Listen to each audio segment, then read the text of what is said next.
आज आपण त्या किल्ल्यांच्या सफारीवर जाणार आहोत, जे किल्ले तुमच्यापैकी बऱ्याच जणांनी फार कमी ऐकले असतील, काही जणांनी ऐकलेही नसतील. आणि ते किल्ले बघण्याजोगते आहेत. त्याचं कारण असं आहे की तिथे ना गर्दी आहे, ना कचरा आहे, ना प्रदूषण आहे, आणि ना अशी एखादी सिच्युएशन आहे की जिथे तुम्हाला अरे नाही आता ट्रेकिंग बस झालं ही सिच्युएशन बघून, हे असं आम्हाला तर अनेकदा वाटतं. आजकालची अवस्था फार भयानक झालेली आहे महाराष्ट्राच्या गिर्यारोहण क्षेत्राची. तर त्याच्यापैकी कशाचीही हवा न लागलेले यातले काही किल्ले. एक गंमत सांगतो आणि आपण आजच्या विषयाला सुरुवात करूया. जनरल ना गड किल्ले म्हटलं की आपल्याला सगळ्यात पहिल्यांदा आठवत होतो म्हणजे इतिहास. आणि शाळेपासूनच आपल्याला त्या विषयाबद्दल इतकं प्रेम आहे की तो विषय ऑप्शनला टाकता आला असता तर बरं झालं असतं, असं इथल्या बसलेल्या कित्येक लोकांना वाटत असेल. सणावळ्या असतात, तिथल्या लोकांची नावं असतात, आणि बऱ्याच वेळेला आपल्याला असं ते वाटतं की हा विषय नसता तरी चाललं असतं. पण इतिहासामधल्या गमती जमती मात्र शालेय पुस्तकातून आपल्याला सांगितल्या जात नाहीत, कारण तो फॉर्मल विषय असतो. आज आपल्याच पुणे जिल्ह्यामधल्या आपल्या लाडक्या सिंहगडावर घडलेली एक इतिहासातली गोष्ट मी तुम्हाला सांगतो आणि आपण या गोष्टीला सुरुवात करू. हे साल साधारणपणे 1703-1704 आहे. शिवाजी महाराजांचा मृत्यू झाल्याच्या नंतरची ही गोष्ट आहे, ज्या वेळेला दिल्लीचा बादशाह औरंगजेब आपल्याकडे दक्षिणेमध्ये उतरला आणि त्यांनी महाराष्ट्रातले सगळे गड किल्ले काबीज करायला सुरुवात केली, आणि ते करत करत करत तो सिंहगडापर्यंत आला. सिंहगडाला त्यांनी वेढा घातला, आणि वेढा घालून मुघलांची पद्धत अशी होती की आपण खाली निवांत बसून राहायचं. गडावरची जेव्हा रसद संपेल, गडावरचे जेव्हा मराठे कंटाळतील, त्यावेळेला ते ऑटोमॅटिकली तो किल्ला आपल्या ताब्यामध्ये देतील आणि आपल्याला त्या किल्ल्यावर विजय प्राप्त करता येईल. म्हणजे लढाई वगैरे काही नाही, आपण बसून राहायचं, अशी मुघलांची पद्धत होती. त्या पद्धतीने स्वतः औरंगजेब त्या सिंहगडाच्या वेढ्यामध्ये सामील झाला आणि सिंहगडला वेढा पडला. गडावर मराठ्यांची अगदी मोजकी फौज होती. तर औरंगजेबाला हत्तींची खूप आवड होती, म्हणजे मुघलांना ते परवडतही होतं अर्थात, आणि तेवढं आपण ज्याला म्हणतो की बँडविड्थ मुघलांकडे भरपूर होती. तर हत्तींचं सौदागरी करण्यामध्ये औरंगजेबाचा हातखंडा होता. त्याला उत्तम हत्ती पारखता यायचे, म्हणजे त्याच्या काय म्हणतात त्याला, काय मोजक्या गुणांपैकी हा एक गुण होता की त्याला ती हत्तींची मात्र पारख होती. एक दिवस असं झालं की औरंगजेबाच्या त्या छावणीमध्ये एक हत्तींचा सौदागर आला, म्हणजे व्यापारी आला, आणि त्यांनी औरंगजेबाला असं सांगितलं की माझ्याकडे 3 शुभलक्षणी हत्ती आहेत की जे तुम्ही जर विकत घेतले तर सिंहगड आणि त्याच्या पुढच्या अनेक तुम्ही जिथे मोहिमा उघडणार आहात तिथे हे हत्ती तुमच्यासाठी लकी चार्म ठरतील. शुभलक्षणीचा अर्थ, तर हत्ती शुभलक्षणी असण्याची काही आपण ज्याला म्हणून सिम्पटम्स असतात किंवा काही पॅरामीटर्स असतात, की हत्ती जेव्हा उभा राहतो तेव्हा त्याची सोंड जमिनीला लागली पाहिजे, किंवा त्याचे सुळे मोठे असले पाहिजे, त्याच्या पायांच्या नखांची संख्या एक स्पेसिफिक असली पाहिजे, वगैरे वगैरे वगैरे. आणि तसे त्यांनी 3 हत्ती औरंगजेबाकडे आणले, आणि त्या 3 हत्तींना नावं होती. त्यातल्या एका हत्तीचं नाव होतं मनपसंत, दुसऱ्याचं नाव होतं दुश्मन कुश, आणि तिसऱ्याचं नाव होतं सूरत सुंदर. असे 3 हत्ती आले. इकडं ते हत्ती औरंगजेबाच्या फौजेमध्ये पार्टी करायला लागले, आणि ही बातमी गडावरच्या मराठ्यांना कळाली. आता गडावरचे मराठे या सगळ्या वेढ्यामुळे बंदिस्त असल्यामुळे गडावरची जी रसद जी असते, म्हणजे जो काही अन्नधान्याचा पुरवठा असतो, तो खंडित केला गेला होता, कारण सगळ्या बाजूने मुघलांचा वेढा पडलेला होता. मग आता गडावरची सेना टिकवायची कशी, कारण त्यांना तर अन्नधान्य लागणार. तर मराठ्यांचं एक रोजचा खेळ असा होता की अंधार पडला की सिंहगडावरनं खाली यायचं, मुघलांच्या त्या फौजेवर छापा घालायचा, आणि जितकं हाताला लागेल ते घ्यायचं पळून जायचं. हा डेली कार्यक्रम मराठ्यांचा चालू होता, आणि मुघलांना कळेपर्यंत मराठे हाताला लागेल ते घेऊन पळत सुटायचे, आणि मुघल सैन्याचं याच्यामुळे नुकसान खूप व्हायला सुरुवात झाली होती. औरंगजेबाने अनेकदा हे थांबवण्याचे प्रयत्न केले, पण त्याला ते काही जमलं नाही. ज्या वेळेला मराठ्यांना ही बातमी कळली की औरंगजेबानी 3 हत्ती विकत घेतलेले, त्या रात्री गडावरचे मराठे खाली उतरले. त्यांनी बाकीची तर लुटमार केलीच, पण ते 3 हत्ती स्वतःवर पळवून नेले.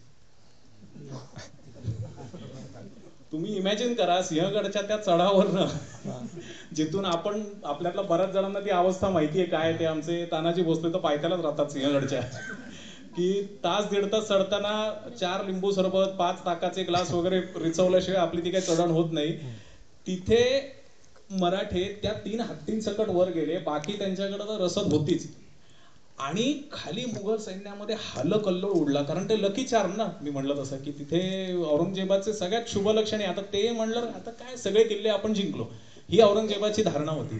ज्या वेळेला त्याला हे कळलं त्यावेळेला औरंगजेब लिटरली आत्ताच्या भाषेत सांगायचं तर डिप्रेशनमध्ये गेला.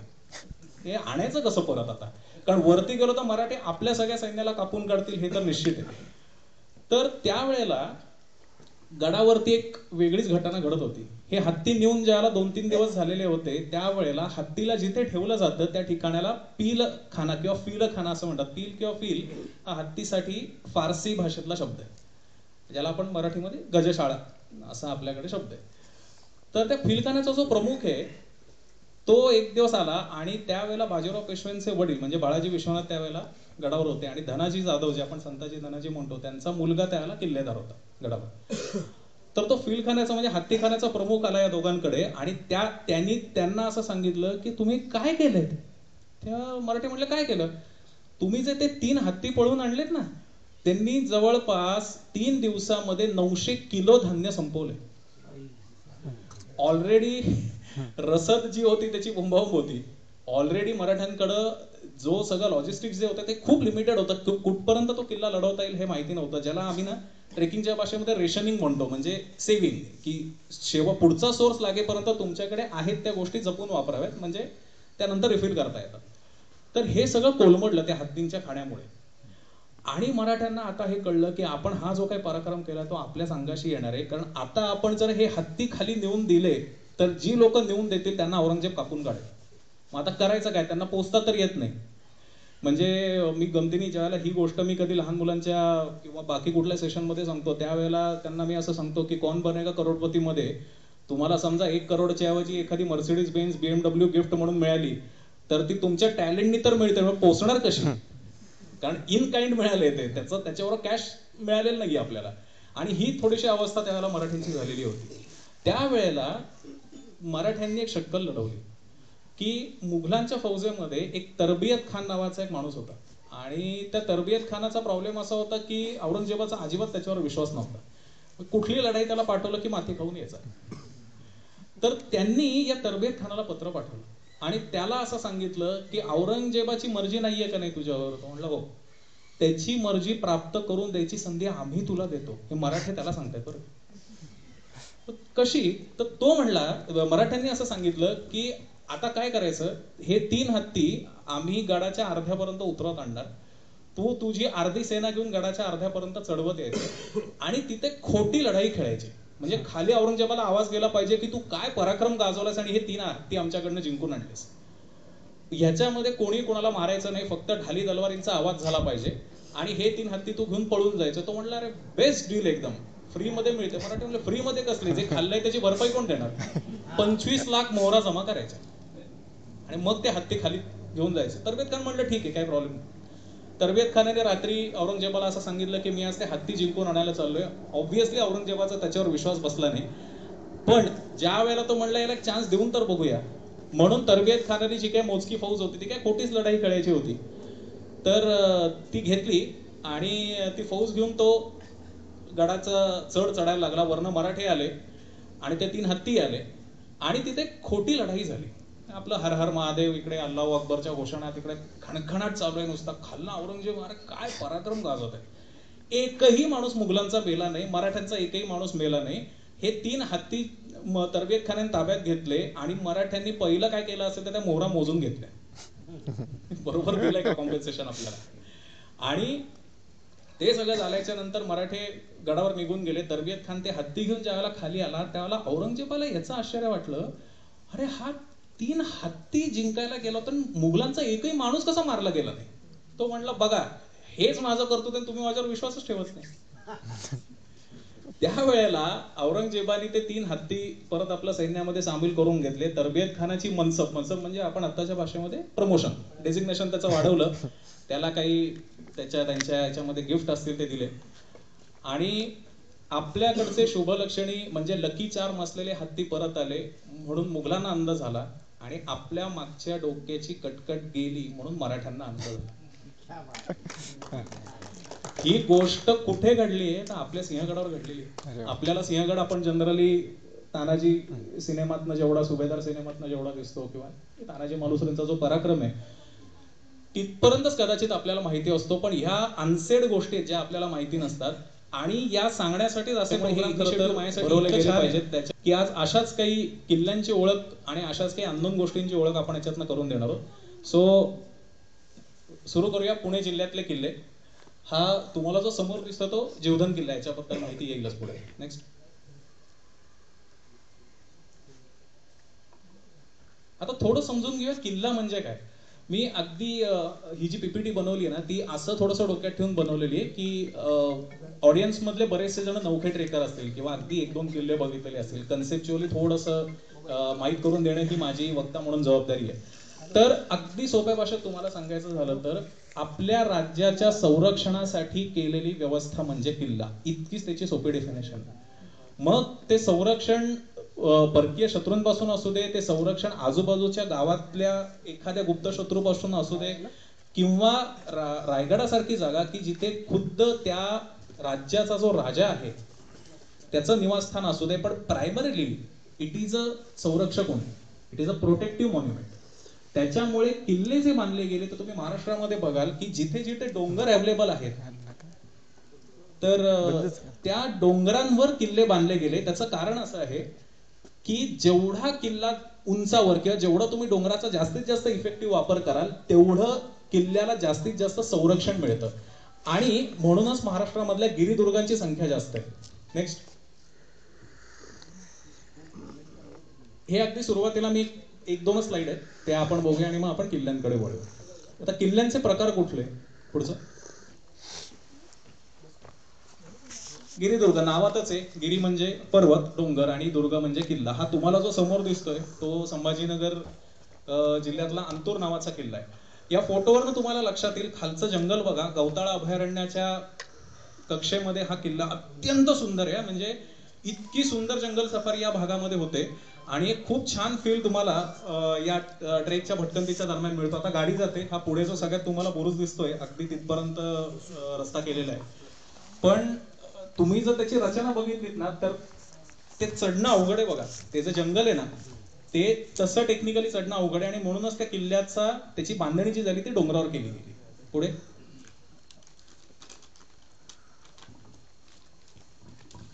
चौकी किंवा टेहाळणीचे किल्ले हे ना मी थोडंसं नंतर सांगेन कारण ह्याच किल्ल्याबद्दल मी पुढे जाऊन बोलणार आहे. सो हे फक्त शब्द लक्षात ठेवण्यासाठी मी स्लाइड दाखवली तुम्हाला. पुढचं. जलदुर्ग अर्थातच समुद्रामध्ये बांधलेला किल्ला. पुणे जिल्ह्यामध्ये दुर्दैवाने समुद्र नाही आणि त्याच्यामुळे जलदुर्गही नाही. पण हा तुम्हाला जो दिसतोय हा पद्मदुर्ग नावाचा किल्ला आहे जो मुरुड जंजिऱ्याच्या बरोबर समोर बांधलेला आहे. सो पुणे जिल्ह्यामध्ये जलदुर्ग तुम्हाला काही सापडणार अर्थातच नाही, पण हा एक तुम्हाला एक आयडिया यावी म्हणून हे सांगितलं. पुढचं. किनाऱ्यावर किल्ले. अगेन हे फक्त मला प्रकार दाखवायचं होतं म्हणून मी तुम्हाला सांगितलं. जिथे समुद्र किनारा आहे त्या समुद्र किनाऱ्यावरनं इनकेस समजा जर शत्रू समुद्रामार्गे आतमध्ये आला तर ड्युएल आपल्या राज्याला प्रोटेक्शन मिळावं म्हणून किनाऱ्यावर सुद्धा एक कंपाऊंड बांधलं जायचं. अगदी सोप्या भाषेमध्ये सांगायचं तर ते दुहेरी कंपाऊंड म्हणजे किनाऱ्यावरचे किल्ले. हा अलिबाग जवळचा रेवदंडा नावाचा किल्ला आहे. तुम्हाला पुढे रेवदंड्याचा किनाराही दिसतोय. तर या किल्ल्याचं वैशिष्ट्य असं आहे की हा जो किनारा आहे हा समुद्र ज्या वेळेला भरती असते त्यावेळेला तो पूर्ण पाण्याखाली जातो आणि हा ओहोटीच्या दरम्यानचा फोटो आहे. नेक्स्ट. आणि स्थलदुर्ग जमिनीवरचे किल्ले. पुणे जिल्ह्यामध्ये फार कमी स्थलदुर्ग आहेत. त्यातली 1-2 उदाहरणं तुम्हाला सांगायची झाली तर चाकणचा संग्रामदुर्ग आहे किंवा तिथे जवळ तळेगाव चाकण रोडवर इंदोरी नावाचं गाव आहे. तिथे इंदोरीचा भुईकोट किल्ला आहे. शनिवारवाड्याला किल्ला म्हणावं का हा खूप आमच्याकडचा फेमस वाद आहे, पण कळण्यासाठी आपण त्याला म्हणूया भुईकोट किल्ला. लक्षात येईल सगळ्यांच्या. नेक्स्ट. हा आता पुणे जिल्ह्यामध्ये टोटल किल्ले किती आहेत ते त्याची लिस्ट इथे तुम्हाला दिलेली आहे. साधारणपणे पुणे जिल्ह्यामध्ये 30 ते 31 पर्यंत किल्ल्यांची संख्या आहे. वेगवेगळ्या भागांमध्ये ते पसरलेले आहेत. पुणे जिल्ह्यातल्या मोस्ट ऑफ द जिल्ह्यांमध्ये गिरिदुर्ग आहेत. अगदी मी म्हटलं तसं चाकण किंवा इंदोरी या भागामध्ये फक्त आपल्याला भुईकोट किल्ले सापडतील. पण हे तुम्हाला समोर जे दिसतंय ना त्यातले 99% किल्ले हे गिरिदुर्गच आहेत म्हणजे डोंगरावर बांधलेले किल्ले. पुढचं. आता मी म्हणलं तसं तुमच्यातल्या बऱ्याच जणांनी कदाचित ते या किल्ल्यांना भेटी दिल्या पण असतील, कदाचित नावही पहिल्यांदा ऐकत असतील, पण काही स्पेसिफिक कारण आहेत की ज्यामुळे मी हेच किल्ले आपल्या प्रेझेंटेशन मध्ये घेतले. कारण समजा जर मी राजगडाबद्दल, तोरण्याबद्दल, सिंहगडाबद्दल सांगायला सुरुवात केली तर एका किल्ल्याला एक सेशनही कमी पडेल. त्यामुळे पुणे जिल्ह्यातले जरा दुर्लक्षित किल्ले आहेत, पण त्यांचं काहीतरी वैशिष्ट्य आहे, त्यांच्या मागे काहीतरी कथा आहेत. आणि तिथे गेल्यानंतर मी मगाशी म्हटलं तसं तो जो एक निवांतपणा तुम्हाला मिळेल, ही सगळी उद्दिष्ट डोक्यात ठेवून आपण या पीपीटीची मी रचना केलेली. हा घनगड नावाचा किल्ला आहे. आता याची गंमत सांगतो तुम्हाला. ज्या वेळेला पानिपतचं युद्ध संपलं त्यावेळेला सदाशिवराव भाऊ आणि विश्वासराव असे दोघं जण, आपल्याला सगळ्यांनाच माहिती आहे, ते धारातीर्थी पडले पानिपतामध्ये. तर त्यातले सदाशिवराव भाऊ जे होते, त्या सदाशिवराव भाऊंचा तोतयाचा अर्थ झेरॉक्स कॉपी किंवा डमी, हे असे खूप लोक निघायला लागले की मीच तो, मी गेलोच नाहीये, म्हणजे मी जिवंत आहे. आणि त्यांनी बऱ्याचशा प्रदेशामध्ये, की ज्यांनी सदाशिवराव भाऊला बघितलंच नव्हतं, अशा प्रदेशामध्ये जाऊन सांगायला सुरुवात केली की मीच तो आणि मी अजून जिवंत आहे, सो कुठेतरी आपल्याला राज्यावर कंट्रोल करता येईल. पण पुण्यातल्या लोकांना मात्र ही परिस्थिती माहिती होती की सदाशिवराव भाऊ इज नो मोर, पानिपतामध्ये त्यांचं निधन झालेलं आहे. आणि आता जे कोणी फिरतायत ते सगळे बॉडी डबल्स आहेत, ते सगळे झेरॉक्स कॉपीज आहेत, so we shouldn't entertain them. असाच उत्तर प्रदेशातून आलेला एक सुखलाल कनोजी नावाचा एक माणूस होता आणि तो सदाशिवराव भाऊचा तोतया म्हणून दुर्दैवाने पुण्यातच येऊन धडकला. तर ज्या वेळेला पुण्यामध्ये त्याचं पूर्ण स्क्रुटिनी झालं, त्याची तपासणी झाली, त्यावेळेला नाना फडणवीस जे होते त्यांनी असं ठरवलं की आता हा सापडलाय तर याला आपण कैदेत टाकूया. तर कैदेत कुठे टाकायचं, तर त्या घनगडावर त्या सदाशिवराव भाऊच्या तोतयाला म्हणजे डमीला इथे त्याला कैदेत ठेवण्यात आलं होतं. आता या इथे तुम्हाला जर असं कपारीसारखं दिसेल बघा, तर ही घनगडाची जी गुहा आहे, त्या घनगडाच्या गुहेमध्ये त्याला जेल बंद केलं होतं असं म्हणण्यात येतं. ते आता त्याच्यावर नाही बरेचसे तर्कवितर्क आहेत की ते नक्की धान्य गोठाराच आहे का त्याचं जेलमध्ये रूपांतर केले वगैरे वगैरे वगैरे. पण ह्या किल्ल्यावर तो कैदेमध्ये होता. गंमत अशी की ज्या वेळेला त्याच्या बायकोला हे कळालं की आपला नवरा मराठ्यांनी कैदेमध्ये ठेवलाय, त्यावेळेला उत्तर प्रदेशातून ती खास त्याला भेटायला आली. आणि पुण्यात आल्यानंतर तिला कळलं, आता त्याला व्हॉट्सअप नव्हतं दुर्दैवाने, ते इथं आल्यानंतर कळलं ते की तो घनगडावर कैदेत आहे. आणि तिने घनगडाचा रस्ता धरला. घनगडला ज्या वेळेला ती पोहोचली त्यावेळेला घनगडच्या किल्लेदारांनी तिला ओळखलं की ही त्या बॉडी डबलचीच बायको आहे. काही दिवस ती घनगडावर राहिली आणि तिने घनगडाच्या किल्लेदाराकडे, नाना फडणवीसांकडे अशी विनंती केली की तुम्ही सोडा आता, ठीक आहे, त्याचं तो शिक्षा भोगतोय वगैरे सगळं ठीक आहे, पण त्याला आता जीवे मारू नका. तर त्यांनी सांगितलं हे शक्य नाहीये, कारण आपल्याकडे आता सुद्धा एक, आता मी लॉयर आहे म्हणून सांगतो, आपल्याकडे इम्पर्सोनेशन नावाचं एक इंडियन पिनल कोड मध्ये एक सेक्शन आहे. म्हणजे तुम्ही समजा जर सांगितलं की मी पोलीस आहे तर तुम्हाला अटक करून येतात अर्थातच. म्हणजे तर तसं हे इम्पर्सोनेशनचा गुन्हा झाला होता. त्यामुळे त्यांनी सांगितलं याला आता आम्ही काही सोडणार नाही. त्यावेळेला दुःखाने व्याकुळ होऊन ती या घनगडावरनं निघाली आणि घनगडाच्या शेजारनं एका पायवाटेने तिने कोकणात उतरायला सुरुवात केली. घनगड किल्ला हा पुणे आणि रायगड जिल्ह्याच्या सीमेवर आहे. ज्या वेळेला तुम्ही आपल्या तामिणी घाटाकडनं एक रस्ता अंधारबन मार्गे लोणावळ्याला जातो, त्या रस्त्याने जर तुम्ही जायला लागलात तर मध्ये एक भांबर्डे नावाचं गाव लागतं. त्या भांबर्डे गावातनं तुम्ही जर समोर पश्चिमेकडे बघितलं तर हा डोंगर तुम्हाला दिसेल, तोच हा घनगड. तर ती या घनगडाच्या शेजारनं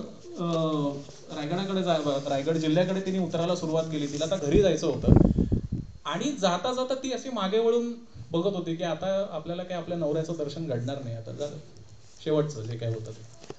आणि त्या दुःखामध्ये त्या पायवाटेवरच तिचा जीव गेला आणि त्या पायवाटेला नाव पडलं सवाष्णी घाट. ज्यांनी तैलबैलावरनं सुधागडापर्यंत ट्रेक केला असेल तर त्यांना हे सवाष्णीचा घाट हे माहिती असेल. तर सवाष्णीचा घाट ही कथा कुठून, हे नाव कुठून पडलं त्याची ही कथा आहे आणि त्याला कारणीभूत असलेला हा घनगड नावाचा किल्ला आहे. हा पुढे इंग्रजांच्या ताब्यामध्ये गेला, काही काळ हा पेशव्यांकडेच, मराठ्यांकडेच होता आणि नंतर मग तो इंग्रजांच्या 1818 नंतर तो ताब्यामध्ये गेला. पण अत्यंत वैशिष्ट्यपूर्ण किल्ला. नेक्स्ट. हे दोन अतिशय भारी प्रकार घनगडावर तुम्हाला बघायला मिळतील. डावीकडे एक मोठाच्या मोठा प्रस्तर किंवा बोल्डर जो वरच्या कड्यावरनं सटकलेला ना, तो तसाच येऊन थांबलाय आणि हा कित्येक वर्ष इथंच आहे. म्हणजे अनेक जण याच्यावर रॉक क्लाइम्बिंगची प्रॅक्टिस करतात. त्याच्या तो खालचा जो बोगदा आहे, म्हणजे तो प्रस्तर आणि मुख्य भिंत, त्याच्यात ती खालनं तुम्ही गेल्याच्या नंतर एक वाघजाई नावाच्या देवीचं अगदी एका कपारीतलं मंदिर तुम्हाला लागतं. तिथे एक पाण्याचं टाकही आहे. पण इमॅजिन करून बघा की हा कित्येक किलोचा, कित्येक टनाचा हा प्रस्तर असेल, कित्येक टन याचं वजन असेल, पण हा असा तिथेच टेकून आहे, काही त्याला झालेलं नाहीये. आणि हे खूप सुंदर जिओग्राफिकल असं वैशिष्ट्य या घनगडावर तुम्हाला कधी गेलात तर बघायला मिळेल. हा लहान मुलांना खूप छान असा अट्रॅक्टिव्ह असा पॉईंट आहे, कारण ती मधली जी तुम्हाला जागा दिसते त्याच्यात ते शॅडो फोटोग्राफी आपल्याकडे खूप होते, तर त्या पद्धतीने तुम्हाला ते करता येईल. आणि उजवीकडची जी रचना आहे ती घनगडला ज्या वेळेला तुम्ही एंट्री करता त्याला डावीकडे तुम्हाला ते दिसेल. ही अतिशय वैशिष्ट्यपूर्ण रचना आहे. तुम्हाला दगडावर दगड रचलेले दिसत आहेत, पण गंमत बघा, त्याच्या पलीकडे दरी आहे बरं का, 1200 फूट खोल दरी आहे, आणि ते गोलाकार दगड आहेत. एखादं चक्र असतं ना, त्या टाईप ते दगड आहेत. ते फक्त एकमेकांवर रचून ठेवलेले आहेत. पण आजपर्यंत इतकी वादळ आली, पाऊस आला, वारा आला, पण त्यांना काही झालेलं नाही. त्यातला एकही दगड तिथनं पडलेला नाही. हे घनगडचं वैशिष्ट्य आहे. तर कधी समजा तुम्ही जर या बाजूला गेलात तर हा घनगड किल्ला तुम्ही नक्की बघा. आणि सवाष्णी घाटाची गोष्ट मात्र तुम्हाला इथे आल्यावर नक्की आठवेल. नेक्स्ट. हाच तो तैलबैला. हा घनगडच्या माथ्यावरनच काढलेला फोटो आहे. आणि तैलबैलाच्या मागे तुम्हाला जे पठार दिसते, ते पठार जिथे संपतंय तिथनच तो सवाष्णी घाट खाली कोकणामध्ये रायगड जिल्ह्याकडे उतरतो. या फोटोच्या डावीकडे ते दिसत नाहीये, पण या बाजूला सुधागड किल्ला आहे. हे जे तुम्हाला मध्ये मध्ये ज्या खाचा दिसत आहेत त्याच्यामध्ये काही घाटवाट आहेत. त्याच्यामध्ये बेमानपाटी नावाची घाटवाट आहे, भोरप्याची नाळ आहे, मध्ये एक रायनोज हॉर्न नावाचा सुळका आहे. तो आता मला इथनं नाही दाखवता येणार, पण तिथे रॉक क्लाइम्बिंग करता लोक जातात. भोरप्याची नाळ किंवा वाघरधूची नाळ त्याला म्हणतात. तर हे खूप प्रसिद्ध अशा इथल्या घाटवाट आहेत. गावातले लोक अजूनही ते वापरतात. पण हे तैलबैला दाखवण्याचं कारण असं आहे की आपल्याकडे जिओग्राफिकल वैशिष्ट्य कशी आहेत ते बघा. आपल्याकडे डाईक नावाचा प्रकार आहे. तर डाईकचा अर्थ असा की ज्या वेळेला लावारस, म्हणजे सह्याद्रीची निर्मिती आपण लावारसापासून झाली असं म्हणतो, ज्या वेळेला तो लावारस पूर्ण थंड होत आला त्यावेळेला त्याचं फॉर्मेशन हे या दोन स्टँड अलोन भिंतींमध्ये झालं. आपण किल्ल्याची एखादी रचना बघतो, ते किल्ले पूर्ण डोंगर म्हणजे डोंगराच्या स्वरूपात असतात. पण तैलबैला जो आहे ना, तो स्टँड अलोन दोन भिंती आहेत. म्हणजे एखादी समजा तुम्ही भिंत उभी केली, त्याच्या पुढे मागे काहीच नाहीये. हे निसर्गाने तयार केलेला हा आविष्कार आहे. आणि हे पुणे जिल्ह्यामध्ये तरी एकमेवच आहे. तुम्हाला बाकी ठिकाणी बघायचं असेल तर मोरोशीचा भैरवगड आहे ठाणे जिल्ह्यामध्ये. पण पुणे जिल्ह्यामध्ये पण तोही एकच वॉल आहे बरं का. म्हणजे मोरोशीचा Bhairavgad is a single dyke wall. इथे दोन दिसतात बघा तुम्हाला. डोंगर यात्रा पुस्तक माहिती आहे सगळ्यांना? डोंगर यात्रा पुस्तकाचं जे मुखपृष्ठ आहे, कव्हर पेज आहे, त्याच्यावरचा जो असा एक सिंगल वाला सुळका ना, तोच हा तैलबैला आहे. तुम्ही जर त्याची डावीकडची भिंत बघितलीत ना, तर तो सुळका दिसेल बघा तुम्हाला. आनंद पाळंदे सरांच्या पुस्तकातला जो डोंगर यात्रा मधला जो फोटो आहे, तर अत्यंत सुंदर असं फॉर्मेशन. याची पण गोष्ट मी तुम्हाला सांगतो काय ते. नेक्स्ट. ते बघा, तर दोन भिंती आहेत. म्हणजे डोंगर म्हणाल तर डोंगर नाहीये, पण हा किल्ला आहे. मगाशी मी तुम्हाला ज्या वेळेला किल्ल्यांचे प्रकार सांगत होतो त्यावेळेला चौकीचे किंवा टेहळणीचे किल्ले अशी एक स्लाइड आली होती त्याच्यामध्ये. आणि त्यावेळेला मी तुम्हाला म्हटलं तर मी पुढे जाऊन सांगेन. तैलबैला हा त्या चौकी किंवा टेहळणीच्या प्रकारातला एक किल्ला आहे.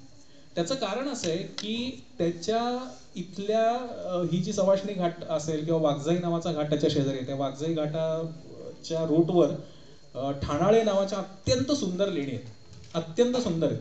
घनगड किल्ला मी तुम्हाला जो दाखवला, त्या घनगड किल्ल्यामधनं जर तुम्ही खाली रायगड जिल्ह्यामध्ये उतरायला लागला तर खडसांबळे नावाच्या लेणी तुम्हाला लागतात. हा अत्यंत अनएक्सप्लोर्ड एरिया आहे. फार अगदी दर्दी रसिक जातात तिथे. म्हणूनच मला तुम्हाला दाखवायचं आहे, कारण आपण खूप सेन्सिबली हे सगळं करतो. मला हे ओपनली फार सांगता येत नाही, पण इतका तुमच्यासारखा दर्दी प्रेक्षक आहे की जो अत्यंत समजून उमजून आणि निसर्गाचं भान ठेवून गिर्यारोहण करणार आहे. त्याच्यामुळे हे मी सांगू शकतो. पुण्यातल्या गिर्यारोहकांचं म्हणजे स्पेशली रॉक क्लाइंबर्सचं नंदनवन म्हणता येईल असा हा तैलबैला आहे. आता एक नाव विचित्र वाटत असेल तुम्हाला, तैलबैला हे काय नाव आहे? याच्या मागे पण 2-3 गोष्टी सांगितल्या जातात. ज्या वेळेला देश आणि कोकण म्हणजे पुणे जिल्हा रायगड जिल्हा यांच्यामध्ये पूर्वी व्यवहार व्हायचा, म्हणजे व्यापार व्हायचा. आता पूर्वी गाड्या वगैरे नव्हत्या, त्याच्यामुळे बैलांच्या पाठीवर सामान लादून कोकणातनं देशावर हे सगळं सामान लादून आणलं जायचं. आता इतका मोठा तो काही 1000 फुटाचा जो सवाष्णी किंवा वाघजाईचा घाट आहे, तो चढून ज्या वेळेला ते बैल किंवा ते सगळी सामान या पठारावर यायची, ती लोक ज्या वेळेला पठारावर यायची त्यावेळेला एक विश्रांतीचा थांबा त्यांना हवा असायचा. आणि तो विश्रांतीचा थांबा, कारण इमिजिएटली जेव्हा तुम्ही ते चढता तेव्हा घाट माथ्यावरचं पहिलं गाव हे तैलबैला गाव आहे. तर तिथला पहिला थांबा इज अ तैलबैला गाव. आणि तैलबैला हे नाव त्याला असं पडलं की त्याच्या मागे 2 थेअरीज आमच्या ट्रेकिंग क्षेत्रामध्ये सांगितल्या जातात. एक म्हणजे ते जे सगळे बैल जे आलेले आहेत की जे दमलेले, त्यांना विश्रांती ज्यावेळेला दिली जायची त्यावेळेला त्यांच्या पायांना तेल लावलं जायचं, ज्याला आपण वंगण करणं म्हणतो बघा. ते इथं केलं जायचं, म्हणून जिथे बैलांच्या पायाला तेल लावलं जातं ते तैल बैला. आणि याची दुसरी एक थेरी अशी आहे की बैलांचा तळ म्हणजे बैल तळ आणि त्याच्यावरनं तैल बैल. तुम्ही अजूनही जर गावात गेलात तर ते तेल बैल म्हणतात. तुम्ही ज्या वेळेला आता हा तैल बैला कुठे सांगतो तुम्हाला मी, घनगड जो मगाशी तुम्हाला सांगितलं भांबुर्डे फाटा आहे अंधारबंद म्हणजे आपल्या मुळशीतनं लोणावळ्याकडे जाताना, तर तो भांबुर्डे फाटा तुम्ही सोडून तसंच पुढे लोणावळ्याकडे जायला लागलात ना की तुम्हाला तैल बैला गावाची पाठी दिसते. यांचं एक ढोल ताशा पथकही पुण्यामध्ये अनेक वर्ष गणपतीमध्ये वाजवायला येतं. तर असा हा तैल बैला. आणि त्याची डावीकडची जी भिंत आहे त्या डावीकडच्या भिंतीवर पाण्याची टाकी, काही गुहा आणि पायऱ्या खोदलेल्या आहेत. उजवीकडच्या भिंतीवर मात्र काही नाहीये, कारण तिथे खोदायलाच जागा नाहीये. थोडंसं डावीकडच्या भिंतीचं तुम्ही जर स्ट्रक्चर जवळ जाऊन बघितलं तर तुम्हाला तिथे दिसेल की माणूस म्हणजे आडवा जाऊ शकेल अशी रचना तिथे ऑलरेडी होती. त्याचा वापर करून याचं त्या चौकीमध्ये रूपांतर करण्यात आलं. तैल बैलावर बाकी कसलंही बांधकाम नाही, ना तटबंदी आहे, ना बुरुज आहे, ना बाकी काही आहे. कारण चौकीच्या ठिकाण, चौकीचे जे किल्ले होते त्यांचं वैशिष्ट्य म्हणजे अगदी तुमच्या फॉरेस्ट डिपार्टमेंटच्याच भाषेत सांगायचं झालं तर आपण जो वॉच टॉवर असतो आपल्या जंगलातल्या, त्या वॉच टॉवरवर आपण कधी राहायची सोय करत नाही बघा, जस्ट फॉर द वॉच. ते त्यासाठी आपले वनविभागाची गेस्ट हाऊस असतात त्या त्या जंगलामध्ये. So this were only watch towers. त्याच्यावरती बांधकाम करणं शक्य नसायचं, आणि केलं तरी ते जे सगळं रिसोर्स तिथे लावले जायचे ते वाया जाण्याची शक्यता होती. तर असा हा तैल बैला. ह्या ज्या तुम्हाला भिंती दिसत आहेत त्यांचं डावीकडच्या भिंतीची बाहेरची बाजू म्हणजे डावीकडच्या भिंतीची डावी बाजू, डावीकडच्या भिंतीची उजवी बाजू म्हणजे आतली बाजू, आणि सेम उजवीकडच्या भिंतीची आतली आणि बाहेरची बाजू. तर यांना Tailbaila left outer left inner, right outer right inner असं क्लाइंबर्स लोक म्हणतात. आणि त्यातली जी लेफ्ट इनर आहे म्हणजे मध्ये तुम्हाला खिंड जी दिसते, त्या खिंडीच्या डावीकडे जो तुम्हाला तो जो कडा दिसतोय तो जरा त्यातल्या त्यात सोपा आणि बिगिनर्ससाठी सुरुवातीला चांगला मानला जातो. सो पुणे जिल्ह्यातलं बरंचसं बिगिनर्स रॉक क्लाइम्बिंगच्या प्रॅक्टिस किंवा आता अनेकदा ओपन मोहिमाही इथे नेल्या जातात. तर हा असा तैल बैला. नेक्स्ट. सह्याद्री तुम्हाला किती छान छान सरप्राइजेस देतो बघा. हा आम्ही एकदा तैल बैलाला सकाळी 5-5:30ला पोहोचून सूर्योदय बघायच्या उद्देशानेच आम्ही गेलेलो होतो. आणि हा असा त्या पद्धतीने सनराईज आम्हाला बघायला मिळाला. हा समोर जो तुम्हाला डोंगर दिसतो याला भोजाचा डोंगर असं म्हणतात. तिथे एक साल्तर नावाचं गाव आहे, तर त्याच्या शेजारच्या डोंगराच्या मागणं जो पूर्वेकडे तिथनं हा सूर्योदय होतो. माळशेज घाटामध्ये आपण अनेकदा गेलेलो असू, आपल्यातले बरेचसे जण म्हणजे ट्रॅव्हल तुम्ही बऱ्यापैकी केलेला असेल. माळशेज घाटामध्ये तुम्हाला परिचित असलेला तिथला एक किल्ला म्हणजे हरिश्चंद्रगड, जो माळशेज घाटामध्ये अगदी समोर तिथे किरेश्वर गावाच्या मागच्या बाजूला तुम्हाला बघायला मिळतो. पण माळशेज हे कल्याण ते अहमदनगर म्हणजे आजही जो रूट आहे कल्याण ते अहमदनगर हाच रूट माळशेज घाटासाठी मानतात. इव्हन मला वाटते स्टेट हायवेचं ओळख पण तीच आहे. तो पूर्वीपासून असल्यामुळे त्या मार्गावर लक्ष ठेवण्यासाठी अगेन एखाद्या किल्ल्याची गरज त्यावेळेला होती, आणि त्यावेळेला बांधला गेला हा सिंधोळा किल्ला. हा ज्या वेळेला तुम्ही जुन्नरकडनं गणेशखिंड नावाचा रस्ता आहे, त्या गणेशखिंड म्हणजे लेण्याद्री गणपतीवरनं तुम्ही सरळ गेलात की तुम्हाला गणेशखिंड नावाचा एक घाट लागतो. तो गणेशखिंड तुम्ही उतरलात की तुम्ही आळेफाट्याकडनं डायरेक्टली माळशेज घाटाला जाणारा जो रस्ता येतो तिथे येऊन तुम्ही ते दोन्ही रस्ते एकत्र येतात, आणि ते दोन्ही रस्ते एकत्र येऊन पुढे माळशेज घाटाकडे जातात. तर तिथे वेळखिंड नावाची एक तुम्हाला प्रॉमिनंट खिंड बघायला मिळते. त्या वेळखिंडीच्या डावीकडे हा सिंधोळा किल्ला तुम्हाला बघायला मिळतो. याच्या पायथ्याचं गाव आहे मड पारगाव, आणि त्या मड पारगावचीच पुढे एक बगाडवाडी म्हणून आहे. सो या बगाडवाडीच्या वरती हा किल्ला आहे. थोडासा दुर्गम आहे चढायला, घसरडे पॅचेस भरपूर आहेत, पण अतिशय सुंदर. म्हणजे जर तुमचं नशीब चांगलं असेल तर खूप लांबवरचं दृश्य तुम्हाला बघायला देणारा असा हा किल्ला आहे. याचा इतिहास आपल्याकडे फारसा उपलब्ध नाहीये, पण ज्या वेळेला माळशेज घाटामधनं ट्रॅफिकिंग त्याला चालायचं, ज्या वेळेला माळशेज घाटामधनं देवाणघेवाण किंवा ज्या वेळेला तिथनं व्यवहार व्हायचा, त्यावेळेला या सिंधोळा किल्ल्याचा वापर 100% तिथे चौकी नाक्याची किंवा मे बी इन्स्पेक्शन पॉईंट म्हणून केला जात असेल. कारण मी मगाशी म्हणलं तसं, जसं तेल बैला हे घाट चढून आल्यानंतरचं पहिलं ठिकाण आहे, तसा सिंधोळा हा माळशेज घाट जेव्हा तुम्ही खालनं चढता ठाणे जिल्ह्यातनं त्यावेळेचा लागणारा पहिला किल्ला तुम्हाला हा पुणे जिल्ह्यातला हा सिंधोळा किल्ला आहे. हा हे किती जणांनी याचं नाव आधी म्हणजे माहिती गेलाय किंवा ऐकलं होतं? आपले कोण कोण गेलेलं होतं इथे? म्हणजे हे किल्ले जे निवडले ते बरोबर निवडलेत म्हणजे. नेक्स्ट. हे असं दृश्य बघा. एक तुम्हाला आता गंमत सांगतो, हा सिंधोळ्याच्या शेजारचा उधळ्या नावाच्या डोंगरावरनं घेतलेला फोटो आहे, पण तो अगदी चिकटो नाही, त्याच्यामुळे ॲज गुड ॲज तो सिंधोळावरनंच घेतल्यासारखा आहे. मी फेसबुकवर एक जिओग्राफिकल सह्याद्री या नावाने एक फेसबुकचा ग्रुप आहे, तर तो मी रन करतो. त्याच्यामध्ये आमची कन्सेप्ट अशी आहे की तुम्हाला एखाद्या ठिकाणी थांबल्याच्या नंतर समोरचं जे दृश्य दिसतंय ते बऱ्याच वेळेला आपल्याला आयडेंटिफाय करता येत नाही. तर तसा फोटो म्हणजे फक्त काहीच नाही, फक्त फोटो काढायचा आणि त्या ग्रुपवर तुम्ही टाकायचा. आणि तुम्ही जर आम्हाला तिथे अशी विनंती केली की या फोटोमध्ये काय काय दिसतंय दाखवा बरं, तर आम्ही तुम्हाला या पद्धतीचं मार्किंग करून देतो. आणि तुम्ही स्वतःहून मार्किंग केलेले फोटोही टाकायला तिथे आम्ही अलाउ करतो. हा आमचा मित्र आहे विनीत दाते, त्यांनी काढलेला फोटो आहे. थोडंसं मला वाटतंय त्या फॉन्टच्या याच्यामुळे मागच्या लोकांना दिसणार नाही, पण हा फोटो इन्क्लूड करायचं मी कारण सांगतो काय ते, की हा खाली इथे तुम्हाला माळशेज घाट लिहिलेलं दिसतंय बघा. म्हणजे या किल्ल्याचं लोकेशन किती मोक्याचं आहे हे तुम्हाला कळेल, कारण माळशेज घाटाच्या इमिजिएट वर आहे हा किल्ला. उजवीकडे तिकडे तुम्हाला माळशेज घाटाचं एमटीडीसीचं रिसॉर्ट दिसतंय आणि शेजारी जी तुम्हाला सगळी नावं दिसत आहेत ना, ही सगळी लोकल नावं आहेत त्या एरियातली.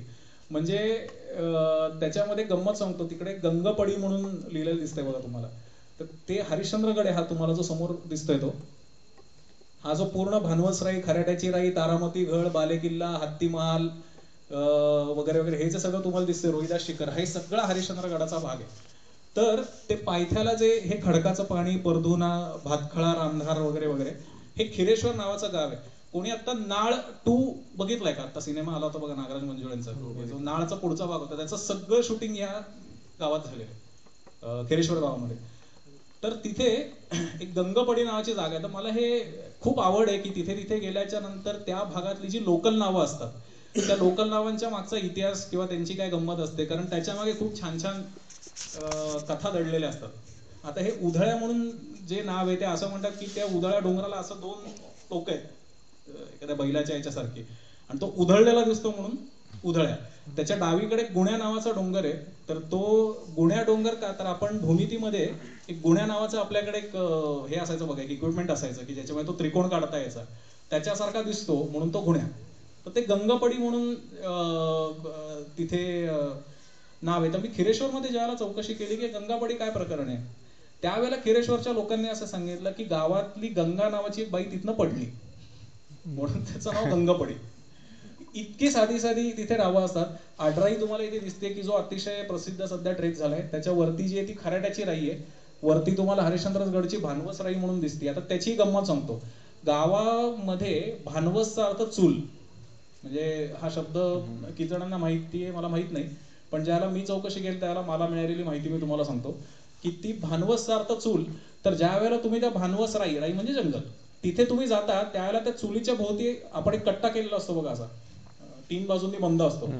तर तसा फील तुम्हाला येतो की तुम्ही 3ही बाजूंनी बंद आहात, आणि म्हणून त्याचं नाव त्यांनी भानवसराई ठेवले. मागे तुम्हाला अगदी तिकडे कळसुबाई शिखर इथनं दिसत नाहीये, कारण मला वाटते त्या तारामती शिखर दिसत त्याच्या बरोबर मागे ते आहे अलंगमदन कुलम AMK ज्याला म्हणतात, तर ते इथे तुम्हाला मार्क केलेले दिसतील. इकडे जो कुमशेत म्हणून दिसतोय तो कुमशेतचा कोकण कडा, तो भाग तुम्हाला इथे दिसेल. आणि बाकी ही सगळी लोकल नाव आहे, त्याचा तुम्ही फोटो काढून ठेवू शकता. काही तुम्हाला त्यातली काही नावं म्हणजे त्याचं काही क्वेरी असेल तर मी सांगेन तुम्हाला नंतर. सो एखाद्या ऑफबीट ठिकाणी गेल्याच्या नंतर तुम्हाला हे अशा ऑफबीट जागा सापडतात, म्हणून एस्पेशली सिंधोळा किल्ला मी याच्यामध्ये ऍड केला. नेक्स्ट. हा कोकणदिवा किल्ला. आता हा पानशेत जवळ आहे, म्हणजे ज्या वेळेला तुम्ही वरसगाव धरण क्रॉस करून ज्यावेळेला तुम्ही रायगड जिल्ह्याकडे जायला लागता, त्यावेळेला रायगड जिल्हा आणि पुणे जिल्हा याच्या बॉर्डरवरच्या म्हणजे पानशेत तालुक्यामध्ये दिसणारा हा कोकणदिवा अतिशय ऑफबीट किल्ला आहे. कमालीचं सुंदर जंगल आहे. घोळ नावाचं एक गाव आहे शेवटचं, त्या घोळ गावामध्ये गाडी लावायची. घोळच्या पुढेच त्या घोळची एक गारजाई वाडी म्हणून आहे, आणि त्या गारजाई वाडीपर्यंत पण आता जरा कच्चा रस्ता झालेला आहे. तिथनं हा कोकणदिव्याचा ट्रेक तुम्हाला करता येतो. कोकणदिवा हे नाव ठेवायचं कारण असं, हा देश आणि कोकणाच्या सीमेवर आहे. आणि दिवा का ते तुम्हाला मी पुढे सांगेन. हाही एक चौकी नाक्याचा किल्ला आहे, पण खरा ट्रेकचा फील जर तुम्हाला घ्यायचा असेल की जिथे तुम्ही आणि निसर्ग सोडून कोणी नाहीये, तर हे एक नंबर ठिकाण आहे. पुणे जिल्ह्यातला अगदी 60-70 किलोमीटरवरचा हा ट्रेक आहे. याच्या जवळ नाही काही घाटवाटा खाली उतरतात, त्या मी तुम्हाला सांगेन पुढे. नेक्स्ट. हा ओळखता येईल कोणाला?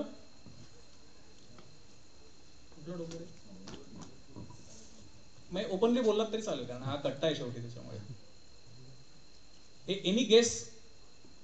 मी जरा वॉटर ब्रेक घेतो तोपर्यंत. लहान मुलांनी ट्राय केलं तरी चालेल. वाईल्ड गेस काही आहे की कुठला, साधारणपणे कुठला असू शकतो? रॅन्डम नाव जरी तुमच्या डोक्यात येत असेल तरी. हा रायगड आहे. हा कोकण दिव्यावरनं समोर असा रायगड दिसतो.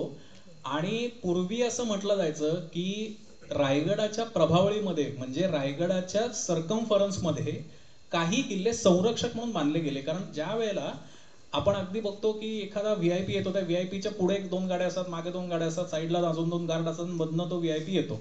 रायगड हा महाराष्ट्राचा व्हीआयपीच आहे. रायगडाला प्रोटेक्ट करण्यासाठी जे बॉडीगार्ड्स आहेत ना, त्या बॉडीगार्ड मधला म्हणजे हा एक कोकण दिवा किल्ला आहे.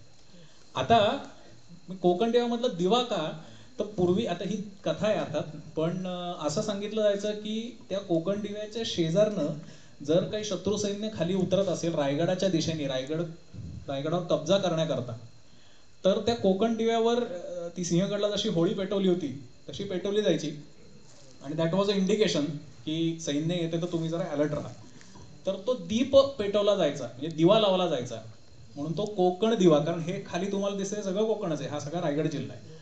आणि त्या फोटोमध्ये तुम्हाला आता हा पूर्ण जो रायगडचा प्लॅटो आहे त्याच्यामध्येच एक टोक आलेलं दिसतंय बघा, एकदम छोटं. ते रायगडावरचं जगदीश्वर मंदिर आहे.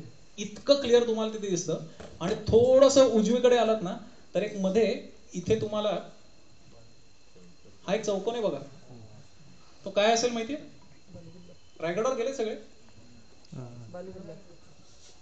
सॉरी, करेक्ट, नगरखाना आहे तो रायगडचा, जिथे महाराजांची मेघडंबरी आहे. त्याच्या समोर जो आपल्याला उंच नगरखाना बघायला मिळतो तो इतका क्लिअर कोकण दिव्यावरनं दिसतो. म्हणजे हा फोटो जर तुम्ही हाय रिझोल्युशन वर जर बघितलात तर वेट लागतं, म्हणजे फारच भारी. हा 6 जूनला घेतलेला फोटो आहे. आम्ही मुद्दामच त्या दिवशी कोकण दिव्याला गेलो होतो की जिथे अभिषेक झाला शिवाजी महाराजांचा, राज्याभिषेक झाला, ती जागा त्याच्या प्रभावळीच्या किल्ल्यातनं कशी दिसते ते आपण बघूया. म्हणून आम्ही मुद्दाम ती गर्दी टाळून कोकण दिव्यावर गेलो होतो. कोकण दिव्यासारखे काही रायगडाच्या प्रभावळीतले अजून किल्ले म्हणजे त्याच्यामध्ये मंगळगड आहे. कोकण दिव्याच्या अजून डावीकडे जर तुम्ही गेलात तर लिंगाणा किल्ला आहे. त्याच्या अजून पलीकडे गेलात तर चंद्रगड आहे. महाड बाजूला तुम्ही आलात तर सोनगड, चांभारगड आहे. असे पूर्ण बॉडीगार्ड्स आहेत रायगडाचे. Pratapgad is also one of the considered as a bodyguard. पण कोकण दिवा हा सगळ्यात नियरेस्ट आहे. ते तुम्हाला आता मी जो नगरखाना दाखवला त्याच्या मागच्या बाजूला थोडंसं इकडे रायगडाचं टकमक टोक आहे. आणि हा पूर्ण जो तुम्हाला पट्टा दिसतोय हा मध्ये इथे वाघ दरवाजा आहे रायगडाचा. हा जो व्ही तुम्हाला दिसतोय तो व्ही आणि वाघ दरवाजा हे तुम्हाला लक्षात ठेवायला सोपं आहे. इकडे जे तुम्हाला दिसतंय ते रायगडाचं भवानी टोक आहे. आता कोकण दिवा हा रायगडासाठी का महत्वाचा आहे त्याची अत्यंत सुंदर पार्श्वभूमी आहे. ज्या वेळेला शिवाजी महाराजांच्या निधनानंतर मी मगाशी म्हटलं तसं औरंगजेब दक्षिणेमध्ये उतरला आणि 1689 साली त्यांनी रायगडला वेढा घातला. त्यावेळेला एतिकद खान किंवा एतिकद खान, तर त्या जुल्फिकार खान असं त्याला नाव दिलेलं होतं. तर तो जुल्फिकार खान त्याच्याकडे ती सगळी जबाबदारी होती की रायगडचा वेढा सगळा त्यांनी सांभाळायचा. आणि शिवाजी महाराजांचं सगळं जे राजकुटुंब होतं त्याच्यामध्ये राजाराम महाराज होते, त्याच्यामध्ये ताराराणी बाईसाहेब होत्या, येसुबाई साहेब होत्या, बाकी काही अमात्य मंडळी सगळी होती, ती सगळी रायगडावर अडकून बसलेली होती. त्यावेळेला संभाजी महाराज रायगडावर नव्हते. पण राजाराम महाराजांना तिथनं निसटणं गरजेचं होतं. त्याचं कारण असं होतं की तिथनं जर राजाराम महाराज निसटले तर पुढे कुठेतरी आपल्याला जाऊन स्वराज्य विस्तार करता येईल, हे गणित डिपेंडंट होतं या सगळ्यावर. झालं असं, त्या जुल्फिकार खानाच्या म्हणजे ज्याने रायगडला वेढा घातला होता त्याच्या मदतीला औरंगजेबाने अजून एक सरदार पाठवला. त्याचं नाव होतं शहाबुद्दीन खान. तो शहाबुद्दीन खान पुण्यातनं निघाला, तो पानशेत जवळ आला आणि पानशेतवरनं त्यांनी कोकण दिवा आणि त्याच्या शेजारचा डोंगर म्हणजे कोकण दिव्याला अगदी चिकटून असलेली कावळ्या बावळ्याची खिंड नावाच्या एका जागेमध्ये तो आला. तिथे कावळे आणि बावळे अशा 2 गावं आहेत तिथे पायथ्याला, म्हणून ती कावळ्या बावळ्याची खिंड. आणि तिथनं तो रायगड उतरणार होता. ज्या वेळेला रायगडावरच्या लोकांना ही बातमी कळाली त्यावेळेला रायगडावरच्या गुप्तहेर खात्यांनी इथे पायथ्याला ही जी तुम्हाला नदी दिसते ती काळ नावाची नदी आहे. इथे पायथ्याला एक गाव आहे, त्या गावाचं नाव आहे सांदोशी. त्या सांदोशी गावात जाऊन असा निरोप दिला की शहाबुद्दीन खान हा वर्ण उतरत आलाय आणि जर तो रायगडावर आला आणि तो आणि जुल्फिकार खान जर एकत्र झाले तर अख्खं राजकुटुंब धोक्यामध्ये येईल, तर तुम्ही काहीतरी करा.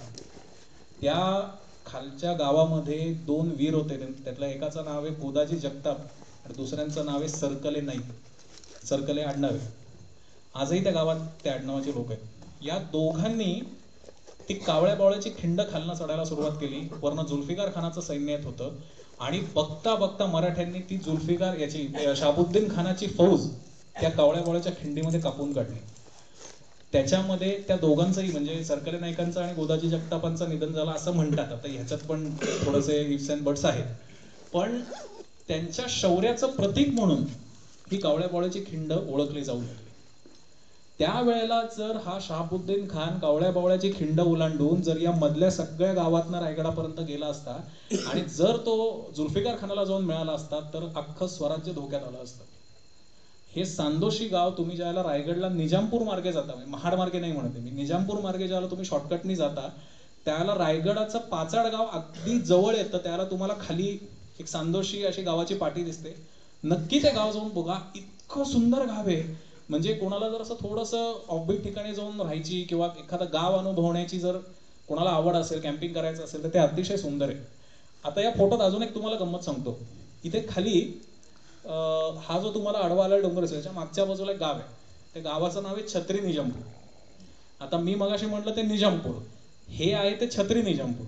याची गंमत अशी सांगितली जाते की ज्या वेळेला रायगड बांधून पूर्ण झाला त्यावेळेला शिवाजी महाराज रायगडावर वास्तव्याला आले. त्यांनी संध्याकाळी ते फेरफटका मारायला बाहेर पडायचे आणि तुम्ही खूप ठिकाणी बघितलं असेल त्या राजाच्या मागे असा छत्र चांबर धरून एक माणूस थांबलेला असतो बघा. तर तो तसा एक माणूस त्यांच्याबरोबर होता. त्यांचे काही मावळे त्यांच्या बरोबर होते आणि फिरत फिरत ते कोपऱ्यात जे तुम्हाला सगळ्यात उजवीकडे टकमक टोक दिसतंय तिथपर्यंत शिवाजी महाराज आले आणि वाऱ्याचा झोत इतका होता की छत्री धरलेला त्यांचा माणूस पॅराशूट सारखा ती छत्री घेऊन उडाला आणि त्या छत्रीमुळे तो पूर्ण उडत उडत उडत उडत त्या वाऱ्याच्या प्रवाहाबरोबर इथे येऊन पोहोचला आणि तो इथे खाली लँड झाला आणि त्यामुळे त्या निजामपूर गावाचं नाव पडलं छत्री निजामपूर. अशी कथा रायगडाच्या इथे सांगितली जाते. पण त्याच्या मागचं तथ्य असं आहे की तिथे अन्नछत्र होतं, म्हणजे आत्ताच्या भाषेमध्ये भंडारा आपण ज्याला म्हणतो किंवा जिथे फ्रीमध्ये अन्न दिलं जातं, अन्नछत्र. कारण हा पण अगेन त्यावेळेच्या वहिवाटीचा रस्ता असल्यामुळे लोकांची जेवणाची सोय ही त्या भागामध्ये केली जायची निजामपूरमध्ये आणि ते अन्नछत्र होतं म्हणून ते छत्र निजामपूर. त्याला कुठेतरी कथा कदाचित पुढे जाऊन जोडली गेली असेल आणि त्याचं नाव पडलं छत्री निजामपूर. तो जो तुम्हाला व्ही वाला वाघ दरवाजा मी जो दाखवला, अल्टिमेटली पुढे जाऊन राजाराम महाराज त्या वाघ दरवाजातनच निसटले. त्याच्या पायथ्याच्या गावाचं नाव वाघेरी म्हणून त्याला वाघ दरवाजा म्हणतात असं अशी मान्यता आहे. नेक्स्ट. हा खूप सुंदर, मी हा फोटो मला खूप जवळचा आहे म्हणून मी ऍड केला. खूप छान फ्रेम तुम्हाला इथे मिळालेली दिसते. आमचा गावातला एक पोळेकर नावाचा त्या घोळ गावातलाच एक गाईड आमच्याबरोबर आला होता आणि ज्या वेळेला तो नवीन त्याला झेंडा बसवला होता त्या कोकण दिव्यावर आणि ज्या वेळेला आम्ही ह्या पॉइंटला पोहोचलो, हा शेवट आहे कोकण दिव्याचा आणि इथनच तो मगाशी काढलेला रायगडचा फोटो ह्याच पॉइंटवर तुम्हाला दाखवला.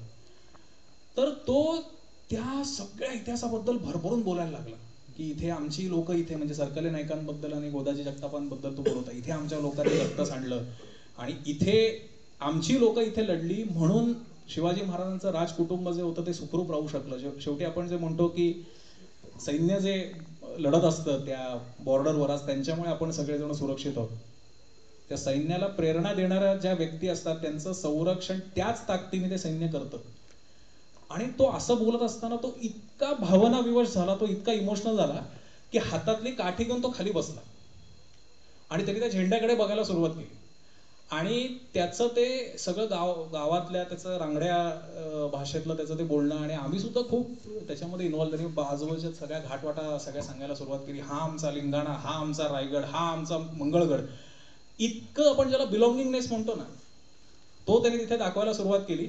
आणि आपण जसं इमोशनल होऊन असा माणूस थोडासा खाली बसतो तसं त्यांनी ते प्रॉपर त्याचा गावकऱ्याचा वेश आहे बघा, ते मुंडासं बांधलंय त्यांनी डोक्याला, हातात त्याच्या ती काठी आहे आणि तो काही सेकंद त्या झेंड्याकडे बघत बसतो. आणि त्यावेळेला मला ही फ्रेम मिळाली. ही खूप छान मुवमेंट आहे आणि अजून याची गंमत अशी आहे की तो ही घटना सांगत असताना मागे तुम्हाला तर पूर्ण ते ब्ल्यू स्काय झालेलं दिसतं. 6 जून असल्यामुळे आम्ही ज्या वेळेला कोकण दिव्याच्या टॉपला पोहोचलो त्यावेळेला पूर्ण ढग होते, धुकं आपण ज्याला अनेकदा म्हणतो. पण हे तो सगळं सांगत असताना ते धुकं हळूहळू हळूहळू बाजूला झालं आणि तो रायगडचा फोटो मला मिळाला. कोकण दिवा किल्ला अत्यंत सुंदर, नक्की जाऊन बघा. पुढे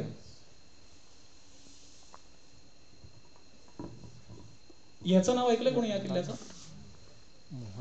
हा मोहनगड नावाचा किल्ला आहे. हा कुठे तुम्हाला सांगतो, ज्या वेळेला भोरवरनं तुम्ही वरंधा घाटाकडे जाता त्याला मध्ये तुम्हाला एक शिरगाव नावाचं गाव लागतं. त्या शिरगाववरनं तुम्ही डावीकडे बघितलं की हा मोहनगड किल्ला दिसतो. जी लोक राजगडला गेले त्यांना जर राजगडची आठवण येईल बघा. तो बाले किल्ला सारखा आकार आणि त्याच्या त्या माच्यांसारखा हा शेप तुम्हाला बघायला मिळेल. मोहनगडाचा उल्लेख स्वतः शिवाजी महाराजांनी त्यांच्या एका पत्रामध्ये केलेला आहे. अफजल खान वधाच्या आधी बाजीप्रभूंना शिवाजी महाराजांनी एक पत्र लिहिलेलं होतं. त्याच्यामध्ये त्यांनी असं सांगितलं की 1659 ला औरंगजेबाचा 10 नोव्हेंबर 1659 या दिवशी अफजल खान वध झाला. पण त्याच्या आधी सह्याद्रीतल्या काही किल्ल्यांची डागडुजी करायचे आदेश शिवाजी महाराजांनी त्यांच्या त्या खोऱ्यातल्या डेप्युटीजना दिलेले होते. त्याच्यामध्ये हे जे हिरडस खोरं आहे, हिरडोशी नावाचं गाव, आणि त्याच्यामुळे ते हिरडस खोरं, त्या हिरडस खोऱ्याचे प्रमुख अधिकाऱ्यांपैकी एक होते ते म्हणजे बाजीप्रभू देशपांडे. त्या बाजीप्रभू देशपांडेंना शिवाजी महाराजांनी एक पत्र लिहिलं आणि त्या पत्रात त्यांनी असं लिहिलं की जासलोडगड, तर तो ज आणि क हे मोडी याच्यामध्ये लिहिल्यामुळे ते कन्फ्युजन आहे. सो जासलोडगड किंवा कासलोडगड हा बेवसाऊ आहे. बेवसाऊ म्हणजे त्याच्यावर आता काहीच कन्स्ट्रक्शन नाहीये. तर तुम्ही तिथे जा आणि तो किल्ला जागता करा, म्हणजे वसवा परत, आणि त्याचा उपयोगात तो आणा, कारण हा आपल्याला किल्ला पुढे जाऊन उपयोगाला येईल. तर मोहनगड असं त्याने नाव चेंज करा वगैरे असं त्याच्यामध्ये त्या सगळ्या त्यांना इन्स्ट्रक्शन दिलेल्या होत्या. अलंगा बांधाव्यात म्हणजे जरा बांधकामं करावी किंवा तो किल्ला जर असा राबता त्याच्यावर ठेवावा वगैरे वगैरे वगैरे. त्या पद्धतीने बाजीप्रभू देशपांडेंनी हा किल्ला बांधून घेतला आणि 2008 साली पुण्याचे एक दुर्गाभ्यासक आहेत सचिन जोशी म्हणून, त्यांनी अभ्यास करून हा किल्ला थोडासा लोकांसमोर आणला. या मोहनगडाच्या शेजारनं 2 घाटवाटा कोकणामध्ये उतरतात. त्यातल्या एकाचं नाव आहे चिकणा. तर चिकणा का, आम्ही तुम्हाला मगाशी म्हटलं तसं की वाटांची नावं फार आपल्याकडच्या गमतीशीर असतात. तर ज्या वेळेला पावसाळा होतो तर ती माती सगळी चिकट होते आणि ती चिकटते म्हणून तो चिकणा घाट, आणि त्याच्या शेजारचा जो आहे तो चोरकणा. फार भारी भारी नाव आहेत. म्हणजे याच्यावर एक गंमत तुम्हाला सांगतो आठवली म्हणून. त्या मगाशी तुम्हाला जो तैलबैला मी दाखवला, त्या तैलबैलाच्या शेजारी एक घाटवाट आहे, त्याचं नाव आहे वारसदार. ज्यावेळेला मी त्या तैलबैलाच्या परिसरात फिरत होतो त्यावेळेला मला ते कळेना की कोणाचा वारसदार, कोणाशी संबंधित आहे, याची कथा काय. तर तिथे एक तिसकारी नावाचं गाव आहे. त्या तिथल्या एका स्थानिकांनी मला सांगितलं की असते वारसदार कोणाचे तरी, आम्हालाही माहित नाही, आमच्या पूर्वजांनी असं सांगितलं. पण ते नाव काही डोक्यात न जाईना, वारसदार कोणाचा. त्याच्या पुढच्या आठवड्यामध्ये कोयनेमध्ये मी काही फॉरेनर्सला घेऊन गेलो होतो. त्यावेळेला आमच्याबरोबर तिथले RFO आणि तिथली काही वनविभागाचे अधिकारी आमच्याबरोबर होते. तर तिथे फिरत असताना एक तिथला फॉरेस्ट गार्ड एका झाडाला टेकून थांबलो आणि मी त्याला सहज विचारलं या झाडाचं नाव काय. तो म्हटलं हे वारसाचं झाड. आणि माझी जरा ट्यूब पेटली तिथे म्हणून मी त्याचा फोटो काढला आणि ज्यांनी माहिती सांगितली होती त्याचा नंबर माझ्याकडे होताच. मी त्यांना व्हॉट्सअपवर तो फोटो पाठवला. म्हणलं ह्या झाडाचा त्याचा काही संबंध आहे का. हा दारात भरपूर आहेत की. म्हणजे त्या घाटवाट्याच्या सुरुवातीला म्हणजेच दारामध्ये वारसाची झाडं आहेत म्हणून ते वारसदार अशी नावं. तर त्याचं तसं हे चिकणा आणि चोरकणा हा मोहनगड किल्ला खूप छान आहे. अगदी बिगिनर लहान मुलांना पण घेऊन जाऊ शकता असं आहे. वरती एक जननी नावाच्या देवीचं मंदिर तुम्हाला बघायला मिळेल. पुढचं ही सह्याद्री अशी काही दृश्य दाखवतो बघा तुम्हाला. मोहनगडाच्या वरती हा 16 ऑगस्ट 2020 अगदी तारीख कोरून ठेवावी अशी, कारण फार सुंदर मला त्यावेळेला वातावरण मिळालं. प्रचंड धोकं होतं वरती जाईपर्यंत, म्हणजे काहीही गॅरंटी नव्हती की काय बघायला मिळेल. आणि वरती गेल्याच्या नंतर एक साधारणपणे 10-10:30च्या सुमारास अचानक ते वातावरण बदललं आणि हा सगळा जो परिसर आहे तो ओपन झाला. हा फोटो जर तुम्ही हाय रिझोल्युशनला लॅपटॉपवर बघितला तर विश्वासच बसणार नाही की आपल्या महाराष्ट्रातलं आहे, रादर पुणे जिल्ह्यातलं आहे. इतकं सुंदर त्यावेळेला वातावरण आम्हाला त्या मोहनगडाने दाखवलं. नेक्स्ट हे त्यातलंच हे डावी, हा जो तुम्हाला उजवीकडे या सगळ्या ज्या रांगा दिसतात तेच ते चिकणा आणि चोरकणा घाट. खाली तुम्हाला शिवथर खोऱ्यातली रायगड जिल्ह्यातली गावं रस्ते वगैरे दिसत असतील. नेक्स्ट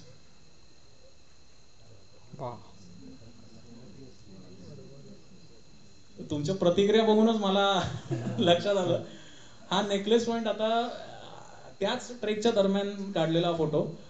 पण इतकं कमालीचं सुंदर वातावरण आम्हाला त्याला मिळालं की आम्ही परतीच्या प्रवासामध्ये कुठे थांबून कुठे नाही असं झालं होतं. आणि मला हे 100% माहिती होतं की सनसेट जर आपल्याला या मार्गावरनं बघायचं असेल तर याच्यासारखी सुंदर जागा नाही. आणि 5-5:30 आम्ही इथे पोहोचलो. बाकीच्यांची जरा घाई चालू झाली होती की घरनं फटके बसतील, लवकर चला करत. पण मी त्यांना म्हणलं की तुम्ही एक खूप सुंदर मुवमेंट घालवाल, आपण एक 10-15 मिनिटं इथे थांबूया. आणि त्याच्यानंतर हे दृश्य माझ्या फेसबुकला जर कोणी ऍड असेल तर एकदम हाय रिझोल्युशनवर तुम्हाला हा फोटो बघताय. नेक्स्ट. हे नाव ऐकलंय राजमाची? हा जरा परिचित किल्ला आहे. लोणावळा खंडाळ्याला तुम्ही जर गेला तर एस्पेशली खंडाळ्याला राजमाची पॉईंट म्हणून तुम्हाला दिसतो. तर तिथल्याही लोकांना बरेच जण दिशाभूल करतात की नाही त्या पॉईंटचं नाव राजमाची आहे. तर ते कशावरनं पडलं तर त्या पॉईंटवरनं हा राजमाची किल्ला दिसतो म्हणून त्या पॉईंटचं नाव राजमाची. आता राज आणि माची असे दोन याच्यामध्ये शब्द आहेत. ज्या वेळेला आपल्याकडे दुर्ग संज्ञा म्हणजे किल्ल्यांच्या टर्मिनॉलॉजी सांगितल्या जातात त्यावेळेला तिथे हे दोन शब्द वापरले जातात. ते म्हणजे माची आणि दुसरं म्हणजे बालेकिल्ला. एखाद्या किल्ल्यावर तुम्ही चढून गेल्याच्या नंतर पहिला जो मोठा सपाटीचा भाग लागतो त्याला माची असं म्हटलं जातं.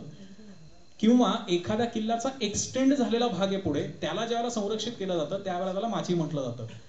हे जे तुम्हाला खालचं पूर्ण जंगलाली भरलेलं पठार दिसतंय ही ती माची.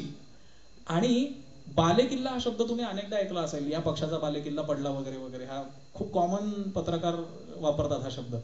तर बालेकिल्लाचा ऍक्च्युली अर्थ बाला ई किल्ला म्हणजे बाल इज केस आणि ह्या भागामध्ये वसलेला म्हणजे इथे स्थान असलेला किल्ला म्हणजे हायेस्ट पॉइंट. बालेकिल्ला पडला की किल्ला पडला. पण प्रत्येक किल्ल्याला बालेकिल्ला असतो का? आता अजिबात नाही. जर त्या जिथे तुम्ही किल्ला बांधताय तिथल्या त्या डोंगराची भौगोलिक रचना जर तशी असेल की आधी एक सपाटी आणि नंतर त्याला 1-2 टेकड्या आहेत तर त्या टेकड्या संरक्षित करून त्याच्यावरती मुख्य लोकांचं निवासस्थान मानलं जातं. म्हणजे त्यांना खाली जरी अटॅक झाला तरी ती लोक संरक्षित राहतात. थोडक्यात VIP लोक ज्यावेळेला 25व्या मजल्यावर राहतात आणि खाली बाकीची लोक असतात तसंच तुम्ही समजा. पण महाराष्ट्रातल्या खूप कमी किल्ल्यांना 2 बालेकिल्ले आहेत. राजगडला तुम्ही गेला तर एकच बालेकिल्ला आहे, सरसगडला गेला तर एकच बालेकिल्ला आहे. तसे राजमाचीला 2 बालेकिल्ले आहेत. खूप रेअर आहे. डावीकडचा तुम्हाला जो इकडचा जो बालेकिल्ला दिसतोय त्याचं नाव आहे मनोरंजन आणि उजवीकडचा जो दिसतोय त्याचं नाव आहे श्रीवर्धन. या राजमाचीच्या परिसरातनंही सुद्धा पूर्वी खूप व्यापार व्हायचा. हा सुद्धा पुणे आणि रायगड जिल्ह्याच्या सीमेवर आहे. कारण पुण्याला कोकणच्या दिशेने सगळ्यात जवळचा जिल्हा आहे रायगड जिल्हा. सो बरेचसे किल्ले त्याच्यावर लक्ष ठेवायला म्हणून बांधले गेले. याच्या बरोबर विरुद्ध दिशेला कोंढाणे नावाच्या लेण्या आहेत. अगदी 100% जाऊन या. खूप सोपी चढण आहे. अगदी पर्वती एवढा चढ असेल. 15 ते 20 मिनिटात तुम्ही त्या लेण्यांकडे पोहोचता. आणि आर्किओलॉजीची लोक तिथे असल्यामुळे खूप तुम्हाला छान शांतता आणि खूप छान फील बघायला मिळेल. राजमाची किल्ला. नेक्स्ट. हा त्याचा श्रीवर्धन नावाचा किल्ला आहे. मागे तुम्हाला जे पाणी दिसतंय ते शिरोटा नावाचा डॅम आहे. आणि त्याच्या मागे जो तुम्हाला डोंगर दिसतोय तिथनं तुम्ही असं फिरून त्या राजमाची गावापर्यंत येऊ शकता. आता इथे पावसाळा सोडला तर आत्ताच्या ह्या सीझन मध्ये कच्चा रस्ता आहे जिथे तुमची 4 व्हील ड्राईव्ह सारखी छान म्हणजे जरा ग्राउंड क्लिअरन्स चांगला आहे. तर ती गाडी तशी तिथे जाऊ शकते आणि अगदी सहकुटुंब जावा असा हा ट्रेक आहे. खूपच सुंदर किल्ला आहे कारण चढायला खूप सोपे आहे. हा फोटो मी जो काढला तो मनोरंजन वरनं काढलेला आहे आणि समोर जो दिसतो तो श्रीवर्धन किल्ला आहे. आता गंमत बघा की किल्ल्याला सगळ्यात महत्वाचं पहिलं मोठं मॉन्युमेंट कुठलं? दरवाजा. मी समजा ह्या किल्ल्यावर थांबलोय, बांधणीच्या मागचं मेकॅनिझम समजून घ्या तुम्ही की मी समजा जर ह्या किल्ल्यावर थांबलोय, मी शत्रू आहे आणि मला त्या किल्ल्यावर अटॅक करायचा तर मी एंट्री कुठनं करायची? कोणाला दरवाजा कुठे असेल काही अंदाज आहे? म्हणजे कोणी गेस करू शकतं का? समजा की आपण शत्रू पक्षात होतो आणि तुम्हाला हा किल्ला बरं तो कडा तर चढणं शक्य नाहीये आपल्याला, पायवाटेनेच जावं लागणार. पण पायवाट कुठून घ्यायची? अंडरग्राउंड रस्ता असेल. अंडरग्राउंड नाहीये. याच्यात जे तुला इथे समोर दिसतंय त्यातनं गेस करू शकशील फक्त? कुठे? गंमत बघा, या किल्ल्याचा एंट्रन्स इथे आहे. जो तुम्हाला इकडे जर तुम्ही थांबलात तर तुम्हाला गेस करता येणं पण शक्य नाहीये नवीन माणसाला. पण रचना तुम्ही या किल्ल्याची बघा की त्याला सलग तटबंदी आहे या किल्ल्याला अगदी शेवटपर्यंत, आणि ती मागच्या बाजूला पण आहे. म्हणजे ती तिकडून जी फिरत आलेली आहे ती इथपर्यंत आहे. इथे एक बुरुज बांधलेला आहे, कारण ह्या बाजूला रायगड जिल्हा असल्यामुळे इकडे लक्ष ठेवणं खूप महत्वाचं आहे. आणि ती तटबंदी इकडे कंटिन्यू करून ती परत फिरवून ह्याला जोडलेली आहे. तसंच वरती जर तुम्ही बघाल तर टॉपला या बाले किल्ल्याचा पण एक हायएस्ट पॉइंट आहे, त्याला पण एक भिंत दिसते बघा तुम्हाला. म्हणजे किती संरक्षणात्मक रचना त्यावेळेला केली गेलेली आहे की एखादा महत्वाचा किल्ला जर तुम्हाला जपायचा असेल तर जसं आपण हल्ली आपण सायबर स्पेसमध्ये फायरवॉल्स म्हणतो त्याला, की डबल लेअर ट्रिपल लेअर, तशा फायरवॉल्स होत्या त्या काळच्या. त्यामुळे तो दरवाजा तुम्हाला तसा तिथे पटकन गेस करता येणार नाही. सो श्रीवर्धन किल्ला नेक्स्ट. हा त्या श्रीवर्धन किल्ल्यावरचा एक चोर दरवाजा आहे. हा आत्ता जस्ट उत्खनन करून बाहेर काढलाय. पण गंमत अशी आहे की हा जिथे उतरतो, दुर्दैवाने तो फोटो मला सापडला नाही, हा इतका एका क्रिस्प कड्यावर उतरतो की जिथे सामान्य लोकांना अजूनही जाता येत नाही. कशी त्यावेळेची लोक समजा अटॅक झाल्यानंतर निसटली असतील गॉड नोस, पण त्याची तुम्ही जर हाईट बघितलीत ना तर हा पटकन दिसून येत नाही. म्हणूनच त्याचं नाव चोर दरवाजा, की चोर पावलांनी बाहेर जाता यावं. मी एकदा शाळेमध्ये एक लेक्चर द्यायला गेलो होतो आणि मी त्यांना मुलांना विचारलं चोर दरवाजाचा अर्थ काय, तर त्याला एका मुलाने हात वरती केला उत्साहाने. म्हटलं काय रे? तो म्हणला किल्ल्यावर समजा चोरांना यायचं असेल तर मेन दरवाजानंतर काय येता येणार नाही, म्हणून ती स्पेशल रचना बांधली गेली आहे. तरी असं नाहीये, चोर पावलांनी म्हणजे कोणाला न कळता बाहेर पडता यावं त्यासाठी केलेला दरवाजा आहे चोर दरवाजा. पुढे हे खूप सुंदर दृश्य मागच्या 25 बुद्ध पौर्णिमेचा हे होता. आणि जसे आपण सूर्यास्ताचे किंवा सूर्योदयाचे फोटो बघतो की एका कड्याच्या मागणं अर्धा एक चंद्र किंवा सूर्य बाहेर आला, त्या पद्धतीचा एक खूप सुंदर फोटो त्या पद्धतीने मिळाला. आणि हा त्या मनोरंजनवरनं काढलेलाच अखेर त्या श्रीवर्धनचा फोटो आहे. फार कमाल वातावरण त्याला मिळालेलं होतं. नेक्स्ट. आता त्या श्रीवर्धन किल्ल्यावरनं काढलेल्या समोरच्या मनोरंजनचा फोटो, गंमत बघा त्याची पण रचना सेमच आहे. त्यालाही ती चारी बाजूनी पूर्णपणे तटबंदी करून त्याला प्रोटेक्ट केलेलं आहे. आणि त्याचा जो दरवाजा आहे तो या भागात आहे, कळून पण येणार नाही समोरच्याला. इथे तुम्हाला खाली ही श्रीवर्धनची तटबंदी तुम्हाला इथे बघायला मिळते बघा. आणि त्या तटबंदीवरचे जे सैनिक आहेत त्यांना इमिजिएटली पिण्याच्या पाण्याची सोय उपलब्ध व्हावी म्हणून तुम्हाला ते कोपऱ्यात एक पाण्याचं टाकं केलेलं दिसतंय.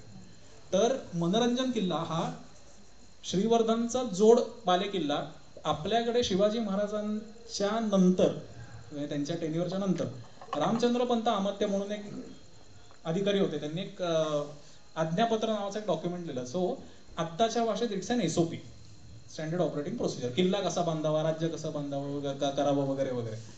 त्यामध्ये एखाद्या मुख्य किल्ल्याच्या डोंगराच्या शेजारी, म्हणजे मुख्य डोंगर आहे त्याच्या शेजारी समजा अजून एक डोंगर असेल, तो सुद्धा तटबंदी बांधून सिक्युअर करावा. कारण तो जर समजा शत्रूंनी जिंकला तर त्याला तोफा टाकून ह्या किल्ल्यावर अटॅक करणं सोपं आहे आणि हा किल्ला सुद्धा शत्रूच्या ताब्यात जाऊ शकतो. पुरंदर वज्रगड हे उदाहरण आहे. रायगड ज्या वेळेला पडला त्यावेळेला इंग्रजांनी 1818 साली रायगडच्या शेजारचा पोटला नावाचा डोंगर आहे त्याच्यावरनं असंच तोफांचं फायरिंग केलं आणि रायगड भक्ष्यस्थानी पडला. त्यामुळे एखाद्या मुख्य किल्ल्याच्या शेजारी जर दुसरा डोंगर असेल तर त्याला प्रोटेक्ट करावं असं सांगितलं गेलं. तर त्या पद्धतीने हे दोन्ही किल्ले प्रोटेक्ट झालेले. पलीकडे तुम्हाला सगळा रायगड जिल्हा दिसतोय, मागे माथेरान दिसतंय, हा पलीकडचा उजवीकडचा डोंगर आहे, त्याच्या पलीकडनं गाळदेवी घाट नावाची एक वाट खाली उतरते, इकडनं पलीकडे पाभारीची वाट म्हणून आहे, ती खिडकीची वाट आहे. 14 घाट वाट आहेत राजमाचीच्या परिसरामध्ये. सो नक्की जाण्यासारखं आहे. कॅम्पिंग वगैरेचं कोणाला आवडत असेल तर हल्ली त्या गावकऱ्यांनी ती सुविधा उपलब्ध करून द्यायला सुरुवात केली आहे लहान मुलांना. किंवा अगदी किल्ला, मला पहिला किल्ला कुठला बघू असा जर प्रश्न पडला असेल तर हे एक नंबर अगदी आयडियल डेस्टिनेशन आहे. लोणावळ्यापासून स्वतःची गाडी घेऊन जाऊ शकता किंवा गावातल्या लोकांच्या सुमो ज्या आहेत त्या अपडाऊन करत असतात, सो त्या पकडून जाऊ शकता तुम्ही. नेक्स्ट. ह्या आपल्या म्हणजे किल्ल्यांच्या सिरीज मधला हा शेवटचा किल्ला. मी मगाशी म्हटलं तसं की 30 ते 33 किल्ले आहेत पुणे जिल्ह्यामध्ये, ते तर कव्हर करणं शक्य नाहीये. पण हा किल्ला मी शेवटी ठेवण्याचं कारण असं आहे, आपण आपल्या एखाद्या खूप शाही भोजनाचा शेवट जो आहे तो डेझर्टनी करतो. या जीवधन किल्ल्याने एक मला अत्यंत सुंदर डेझर्ट खायला घातलं. ते काय मी तुम्हाला दाखवतो. जुन्नर ला सगळेच जण आपण गेलो असू तर जुन्नरला जुन्नर पासून पुढे जर तुम्ही गेला तर नाणेघाट म्हणून खूप प्रसिद्ध जागा आहे. त्या नाणेघाटामध्येच हा जीवदान किल्ला आहे. नाणेघाटात उभा राहूनच हा जीवदानचा फोटो घेतलेला आहे. उजवीकडे तुम्हाला त्याच्या वानरलिंगी नावाचा सुळका दिसतोय, त्याच्या पलीकडे अजून एक टोक नावाचा सुळका दिसतोय. तिथेही रॉक क्लाइम्बिंग वगैरे केलं जातं. हल्ली व्हॅली क्रॉसिंगचे वगैरे उपक्रम तिथे घेतले जातात. नेक्स्ट, हा तो नाणेघाट, याला नानाचा अंगठा असं म्हटलं जातं.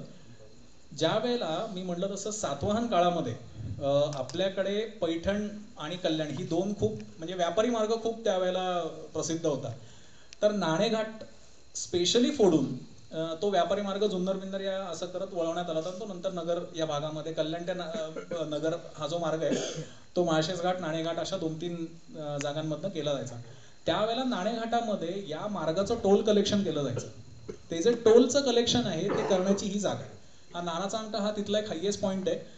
आणि नाणेघाटामध्ये नेक्स्ट तिथे गुहा आहे. तिथे हा ब्राह्मी लिपीतला मला असं वाटतं सगळ्यात मोठा शिलालेख असावा, correct me if I am wrong, पण ब्राह्मी लिपीमध्ये हे लिहिलेलं आहे. आणि ह्याच्यामध्ये सातवाहन राजे जे होते त्यांनी केलेले जे यज्ञ आहेत त्या यज्ञांची माहिती याच्यामध्ये दिलेली आहे. सातकर्णी नावाचा त्यावेळेला एक राजा होता, त्याची बायको होती नागनिका म्हणून. तिने तिथे जो काही राज्यकारभार केला तो सगळा इथे लिहून ठेवला. आता अजून एक तुम्हाला गंमत सांगतो बरं का. इथे कदाचित दिसणार नाही पण या भागामध्ये, आता मलाही लोकेट नाही करता येणार, साधारणपणे या भागामध्ये ही स्क्रिप्ट आहे बरं का, म्हणजे ही लिपी आहे ऍक्च्युली. सो आपल्याकडे जसं जसं काळ पुढे बदलत गेला तसं तसं थोडंसं सगळं देवनागरी म्हणजे आता आपण जी भाषा वाचतो त्याच्यामध्ये त्याचं रूपांतर व्हायला लागलं. बरीचशी जी अक्षरं होती ही इकडनं तिकडं आली, म्हणजे या लिपीतनं देवनागरी लिपीमध्ये आली. पण एकच असं अक्षर आहे की जे दोन्हीकडे कॉमन आहे, आणि ते कुठलं तर ते ढ. त्याच्यामुळे अशी थेरी सांगितली जाते की ज्याच्यामध्ये काहीच बदल होत नाही तो म्हणजे ढ. त्या अक्षरातही बदल नाही झाला बघा. ते इथं मला समजा पुढे जाऊन जर कधी दिसलं तर मी तुम्हाला दाखवेन इथे, तर तो तुम्हाला ढ काढलेला इथे प्रॉपर दिसेल. आणि तो त्या स्क्रिप्टमध्ये तसाच आहे आणि मराठीत आपण तसाही वापरतो. त्याच्यामुळे म्हणून ते मला असं वाटतं ते गाढवमध्ये पण तो ढ हे अक्षर त्याच्यामध्ये आलेलं आहे. सो नाणेघाटाच्या गुहेमध्येच हा खूप मोठा शिलालेख आहे. पूर्वी इथे राहायला परमिशन होती पण लोकांनी फारच येथे पराक्रम करून ठेवल्यामुळे आर्किओलॉजी आणि फॉरेस्ट डिपार्टमेंट दोघांनी ते बंद करून टाकलं. आणि तो अतिशय योग्य निर्णय ठरला, कारण आता तुम्हाला हे सगळं वाचता येतं. हे तुम्हाला मध्ये जे चुन्याचे हे दिसत आहेत तर तिथे पूर्वी लोकांनी स्वतःचे शिलालेख करून ठेवले होते, राजीव बदाम प्रिया वगैरे असं काहीतरी ते. तर ते नंतर काढलं आणि आता तो वाचण्याच्या सारखा झालाय.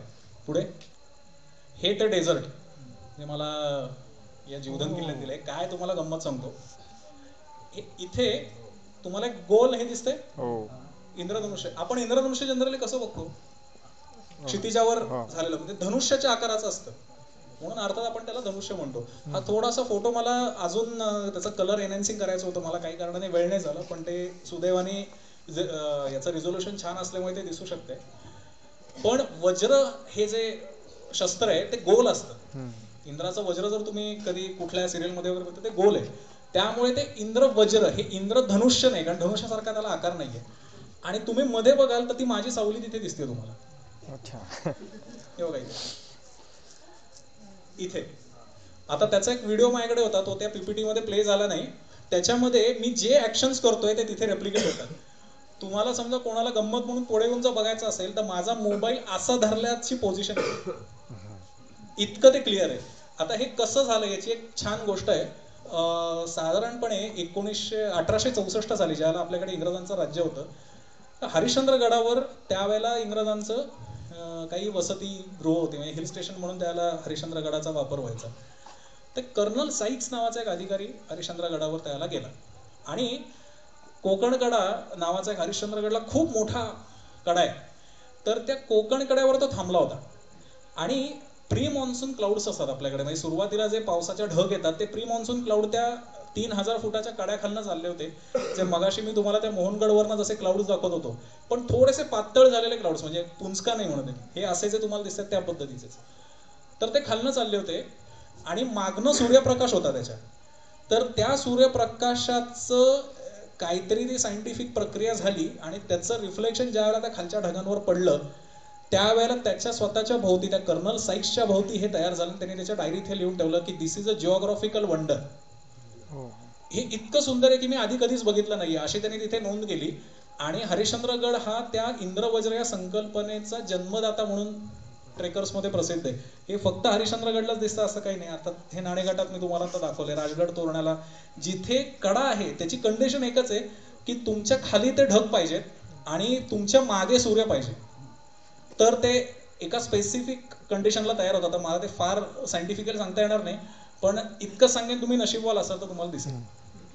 आणि त्याच्यात तुम्ही लिटरली उड्या मारल्यात तर ते पण तिथे मी आरसा येतो ऍक्च्युली, जो निसर्गाने आपल्याला दाखवलेला आहे. तुम्ही जी ऍक्शन कराल ती तिथे रिप्लिकेट होते. इतकं हे जबरदस्त आहे. आणि हा 5 सप्टेंबर 2020, काही तारखा मी माझ्या डायरीमध्ये स्पेशल लिहून ठेवल्यात, कारण दिस वॉज अ फर्स्ट टाइम की जिथे इंद्रवज्र मी बघायला गेलेलो नसताना पण बघायला मिळालं. म्हणजे तुमच्यापैकी सगळे निसर्गप्रेमी लोक जे जंगलात भटकतात ते रिलेट करू शकतील की एखादा पॅराडाईज फ्लाय कॅचर सारखा एखादा सुंदर पक्षी आहे किंवा एखादा अजून छान तुम्हाला जे बघायचं आहे, तर तुम्ही त्याच्या सायटिंगला जात नाही, पण ते अचानक समोरून उभं राहतं. त्यावेळेला तुम्हाला जे काही वाटत असेल ना, ते त्यावेळेला मला छान एकदम फिलिंग होतं. सो जीवधन किल्ला हा जरासा टेक्निकली थोडासा अवघड आहे. एक 10-12 ट्रेकचा एक्सपिरियन्स आल्याच्या नंतर तुम्ही हे करू शकता. नेक्स्ट हे बघा, कळलं का मी हे किल्ले का दाखवले ते? हा टॉपिक मी शेवटी घेण्याचं कारणच असं आहे की मला असं वाटतं हे इन्फॉर्मेशनच्या बरोबरच कुठेतरी जबाबदारी एनहॅन्स करणारं आणि कुठेतरी ॲक्शन घेता यावी असं या सेशनकडे मी बघत होतो. हे तुम्हाला जे दिसतंय हे काय पुणे जिल्ह्यातले किल्ले नाही आहेत, पण म्हणून मी महाराष्ट्रातले किल्ले असं लिहिलंय त्याच्यामध्ये की सगळेच जण तुम्ही बघत असाल काय अराजकता आजकालच्या त्या इंस्टाग्राम आणि सगळ्या त्या रील्समुळे निर्माण झालेली आहे. कुठेही काहीही कंट्रोल नाहीये. आणि लिटरली हा उजवीकडे जो तुम्हाला हरिहर किल्ला दिसतोय, मी महाराष्ट्रामध्ये माउंटन रेस्क्यू कोऑर्डिनेटर म्हणून काम करतो. याचा अर्थ असा की सह्याद्रीत जे अपघात होतात त्यांच्या बॉडीज रिकव्हर करणं किंवा चुकलेल्या लोकांसाठी रेस्क्यू टीम्स पाठवणं. आमचे तानाजी भोसले खानापूरचे इथे कुठे गेले? हां, इथे बसलेले आहेत. तर खूप सुंदर काम त्यांचं. मावळ आणि त्या सगळ्या हवेली तालुक्यामध्ये राजगड तोरण्याला कधी काही मदत लागली की ते धावून जातात. तर त्या हे जे सगळे टीम्स पाठवण्याचं किंवा कोऑर्डिनेशनचं जे काम असतं ते माझ्याकडे असतं. हा उजवीकडे तुम्हाला हरिहर किल्ला दिसतोय. ह्याच फोटोच्या दरम्यान एका मुलाचा पाय वरनं घसरला आणि तो दरीत पडून त्याचा मृत्यू झाला. हा तुम्हाला दिसतोय हा त्या हरिहरचाच थोडासा क्लोजअप केलेला फोटो आहे. आणि हे आशेरीगड नावाचा ठाणे जिल्ह्यातला किल्ला आहे. इथे आजूबाजूच्या गावातल्या लोकांनी मिळून एक जत्रा ऑर्गनाईज केली होती ज्याला 5,500 लोक होती. त्या किल्ल्याच्या टॉपची जागा फक्त 200 लोक सामावून घेईल एवढी आहे. आणि म्हणून ती इथे गर्दी झाली होती. हे बॉटल नेकिंग इतकं डेंजर होतं की शेवटी पोलिसांना इथून मारहाण करायला लागली. कारण असं झालं की वरच्या एका टॉपवर थांबलेल्या एका मुलीला या सगळ्या गर्दीमुळे अनइझी व्हायला लागलं आणि तिला फिट आली. पण आता उतरणार कसं खाली? मग वरती पोलिसांना कॉल करून हे सगळं प्रकरण सॉर्ट आउट करण्यात आलं. पण तोपर्यंत बहुतेक ती मुलगी खूपच सिव्हिअर, आता ती जिवंत आहे का नाही तेही माहिती नाही, पण खूपच क्रिटिकल सिच्युएशन ती झालेली होती.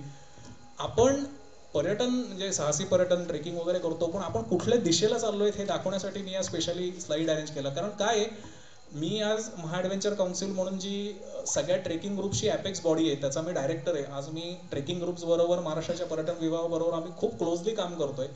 पण अगदी मी नम्रपणे सांगू इच्छितो की म्हणजे वनविभाग असेल किंवा आर्किओलॉजी डिपार्टमेंट असेल किंवा स्पेशली वनविभाग जास्त, त्याचं कारण तुम्हाला सांगतो मी की महाराष्ट्रातल्या जितक्या सरकारी खात्यांबरोबर मी काम केलं ना त्यातला सगळ्यात डिलिजंट विभाग हा वनविभाग आहे. कर्तव्य दक्ष आपण ज्याला म्हणतो ना, हे टाळ्या होऊ द्या एकदा याच्यासाठी. तुम्हाला वासोटा किल्ला माहिती आहे, सह्याद्री टायगर रिझर्व्ह मधला. काय कोड ऑफ कंडक्ट आहे, फक्त फॉरेस्टने एंट्री केली आणि तो किल्ला काय सुधारलाय. म्हणजे एक सिस्टमॅटिक ज्याला आपण म्हणतो ना, ते जर वासोट्यासारखं सगळीकडं आपल्याला जर सगळ्या लोकांच्या साथीने जर करता आलं ना, तर मला वाटत नाही की हा फोटो मला परत कधी दाखवायची वेळ येईल. कारण फॉरेस्ट डिपार्टमेंटच्या अनेकदा ताब्यामध्ये बऱ्याच वेळेला तिथलं संरक्षित वनक्षेत्र येतं. आय अंडरस्टँड की बऱ्याच वेळेला किल्ला त्यांच्या ताब्यामध्ये, कारण आर्किओलॉजी आणि थोडेसे डिपार्टमेंटल बाउंड्रीज असतात. पण जिथपर्यंत आपल्याला रूट कंट्रोल करता येतील याच्यावर जर काही आपल्याला सोल्युशन काढता आलं तर आज माणसांचे जीव वाचतील, इतकं मला प्रामाणिकपणे सांगायचं. नेक्स्ट हे बघा, देवकुंड वॉटरफॉल रायगड जिल्ह्यात आहे. पण हा संध्याकाळी 4ला काढलेला फोटो आहे बरं का. म्हणजे हे गर्दी 60% कमी झाल्याच्या नंतरचा हा फोटो आहे. आता विचार करा ही 40% गर्दी तर उरलेली काय असेल. म्हणजे इमॅजिन करा आतल्या एखाद्या माणसाला जर काही कॅज्युअलिटी झाली तर तुम्ही बाहेर कसे काढणार आहात. त्यामुळे आत्ता देवकुंडचं काम, मी आता देवकुंडच्या ॲडवायझरी कमिटीवर असल्यामुळे आम्ही आत्ता खूप ते स्ट्रीमलाईन केलेलं आहे. रायगड जिल्ह्याच्या फॉरेस्ट डिपार्टमेंटचं कमालीचं सुंदर सहकार्य या सगळ्यामुळे आम्हाला लाभलं आहे. हा फोटो 4-5 वर्षापूर्वीच आहे, पण एक उदाहरण म्हणून मी दाखवला. पण मी तुम्हाला खरं सांगतो, ज्या वेळेला सरकार इंटरव्हेन करताना त्यावेळेला आपण खरंच लाईनीवर येतो.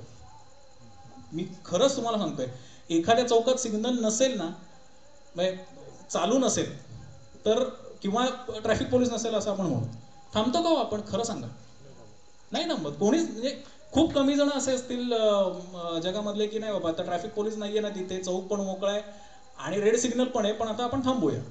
ज्या वेळेला तिथे ट्रॅफिक पोलीस असतो त्याच वेळेला तिथे ते सगळं रेग्युलेट होतं. आणि हीच कुठेतरी आपली आज आमची ट्रेकर म्हणून आणि वन विभाग ॲज अ एक ॲडमिनिस्ट्रेटिव्ह बॉडी म्हणून आपण ही जबाबदारी उचलायला हरकत नाही की आपल्याला हे रेग्युलेट कसं करता येईल. ॲटलिस्ट पुणे जिल्ह्यापुरतं पुढे आपल्याला एक्सटेंड करता येईल. कारण आत्ता मध्ये अनुजचं आणि माझं ज्यावेळेला बोलणं झालं त्यावेळेला वानरलिंगी, जीवधन वानरलिंगीला जी मध्ये झिपलाईन होती, त्या वानरलिंगी जो एक सुळका आहे ॲक्च्युली, त्या सुळक्याच्या वरचा जो प्रदेश आहे ना तो इतकाच आहे बरं का, कारण तो पिनायकल आहे. त्याच्यावरती 150-150 लोक जाऊन व्हॅली क्रॉसिंग करत होती. रात्री 3-4 वाजता लोकांनी ते सेटअप गुंडाळले, कारण मागे रात्री 3-4ला सुद्धा लाईन लागलेली आहे. आम्ही प्रवीण सरांना इन्व्हॉल्व करून तिथं ते सगळं स्ट्रीमलाईन केलं आणि आता वानरलिंगीच्या एकही ग्रुपकडनं मला कंप्लेंट नाही आहे. So all thanks to Praveen sir आणि तो जुन्नरचा वन विभाग जे काही तिथले विभागीय अधिकारी आहेत, आणि थँक्स टू अनुज. कारण आम्ही हे, म्हणजे मी म्हणलं ना, मला सगळ्यात कमालीची तत्परता जी दिसते ना ती मला या विभागात दिसते आत्तापर्यंत मी जिथे काम केले. आणि एक खूप छान कोऑर्डिनेशन तिथे आम्हाला करता आलं. कुठेतरी आम्हाला आज असं वाटत होतं की पर्यटन क्षेत्र रेग्युलेट व्हावं, त्याच्यामुळे त्या त्या विभागावर कंट्रोल असणाऱ्या अथॉरिटीजला ज्या वेळेला आम्ही इन्व्हॉल्व केलं त्यावेळेला ती ॲक्टिव्हिटी सुधारायला सुरुवात झाली आणि त्याचे पॉझिटिव्ह फीडबॅकही आम्हाला मिळायला सुरुवात झाली. सो ही इच्छाशक्ती आपण जर एकवटली ना तर खरंच हे प्रकार पुढे होणार नाहीत. नेक्स्ट हे पण तेच आहे. तर तो हारियरचं हे बघा, आता हा जो मुलगा थांबलाय त्याला समजा खाली जायचं असेल तर काय गंमत आहे बघा. ते मगाशी मी तुम्हाला जे जत्रावाला म्हणलं तो आशेरी गडाचा फोटो आहे. तुळशीबागेत त्याला तर फील होतं की नाही दिवाळीमध्ये? एवढं पण नसतं ना. पण गंमत बघा की काय म्हणजे कुठे नेतोय आपण, आय डोंट नो. आम्ही महाडवेंचर काउन्सिलच्या वतीने खूप गोष्टी मार्गी लावण्याचा प्रयत्न करतोय, पण एनिवेज ते जेव्हा होईल तेव्हा होईल. पण मला असं वाटतं की जे आपल्या अधिकार क्षेत्रामध्ये येतं वन विभागाच्या, तिथे जर आपण हा पुढाकार घेतला, मी ॲज अ महाडवेंचर काउन्सिलच्या वतीने आणि सगळ्या ट्रेकर्सचा रिप्रेझेंटेटिव्ह म्हणून I am there any time to help forest department across Maharashtra, फक्त पुणेच नाही, की where you want my help, की ओंकार इथे तुझी आम्हाला एक्सपर्टीज पाहिजे, तिथे I will be always there. कारण मला ना हे क्षेत्र रुळावर आणायचं आहे कुठेतरी, माझी कळकळीने इच्छा आहे. कारण जुन्या लोकांनी हल्ली ट्रेकिंगला जाणंच बंद केलं. कसे जातील सांगा मला, जायला जागा तरी आहे का? या आशिरी किल्ल्याच्या पायथ्याला त्या दिवशी 3,500 लोक, 4,000 लोक आली होती. त्यांच्या किमान 1500 का 1600 गाड्या होत्या. आतली सगळ्यात गाडी कशी काढणार? जो माणूस सगळ्यात पहिला गेलाय त्यांनी सगळ्यात आतमध्ये गाडी लावली, तो बाहेर कसा येणार? सो हे खूप प्रॅक्टिकल प्रॉब्लेम तिथे आम्ही फेस करतो. तर याच्यावर आपल्याला काही करता येते का याचाही आपण ह्या सेशनच्या निमित्ताने विचार करूया. पुढे हे बघा, आता हे तुम्हाला हा मी फोटो याच्यासाठी दाखवला कारण पेपरमधनं, इथं तो माझा वरती कोटही लिहिलेला दिसतोय की पेपरमधनं खूप वेळा हे सगळं सांगितलं जातं, पण दुर्दैवाने काय होतं, काही गोष्टींमुळे इम्प्लिमेंटेशन होत नाही. त्याच्यामध्ये काही इंटरनल फॅक्टर इन्व्हॉल्व असू शकतात, ॲडमिनिस्ट्रेटिव्ह गोष्टींमध्ये बंधनं असू शकतात. I fully understand. पण मी म्हटलं तसं थोडंसं आपण जर प्रोएक्टिव्हली याच्याकडे लक्ष दिलं ना तर मला असं वाटतं हे सगळं आपण सोडवू शकतो. हा कलावंतीण दुर्ग नावाचा हे आहे, ते खाली तिथे लिहिलंय बघा, पनवेल येथील कलावंतीण सोळक्यावर. त्याच्याही वरती 10-12 लोक उभे राहतील एवढीच जागा, आणि खाली किती थांबलेत बघा. आणि दिस इज ओनली वे की जिथे तुम्ही म्हणजे काय म्हणतात, इनकमिंग आउटगोईंगचा हा एकच रूट आहे. आता ही लोक जे चढतायत तर वरच्या लोकांनी समजा तीच दोरी धरून ते जर खाली उतरले तर या गर्दीतून ते बाहेर कसे येतील? आणि ही खालची जी लोक थांबलेत त्यांच्या मागे डायरेक्ट ड्रॉप आहे बरं का. कोणी कलावंतीण दुर्गला गेला असेल ना तर आत्ता एक फार दुर्दैवी घटना इथे झाली. एक कपल नवीन लग्न झालेलं लोणावळ्याला हनीमूनला गेलं आणि दुसऱ्या दिवशी ते ट्रेकला गेलं आणि ती मुलगी सेल्फी काढताना इथनच पडली खाली, 21 वर्षाची मुलगी. पण हे काय झालंय, ह्या सगळ्या ज्या रोप वगैरे बसवलेत हे वनविभाग आणि तिथले स्थानिक यांनी मिळून बसवलेत म्हणून किमान एवढं तरी करता येतंय. पूर्वी हे रोप नव्हते तर इथनं पडून एक मुलगा गेलेला आहे. पण प्रॉब्लेम असा आहे की कुठेतरी ज्या वेळेला पर्यटकांची गर्दी जास्त होते त्यावेळेला शासकीय यंत्रणा म्हणून आपल्याला एक प्रचंड बंधनं येत असतात, कारण तेवढी मॅनपॉवर ची कमतरता कदाचित असू शकते किंवा आणि हे अगदीच दोन्ही बाजूने अंडरस्टँडेबल फॅक्टर आहेत.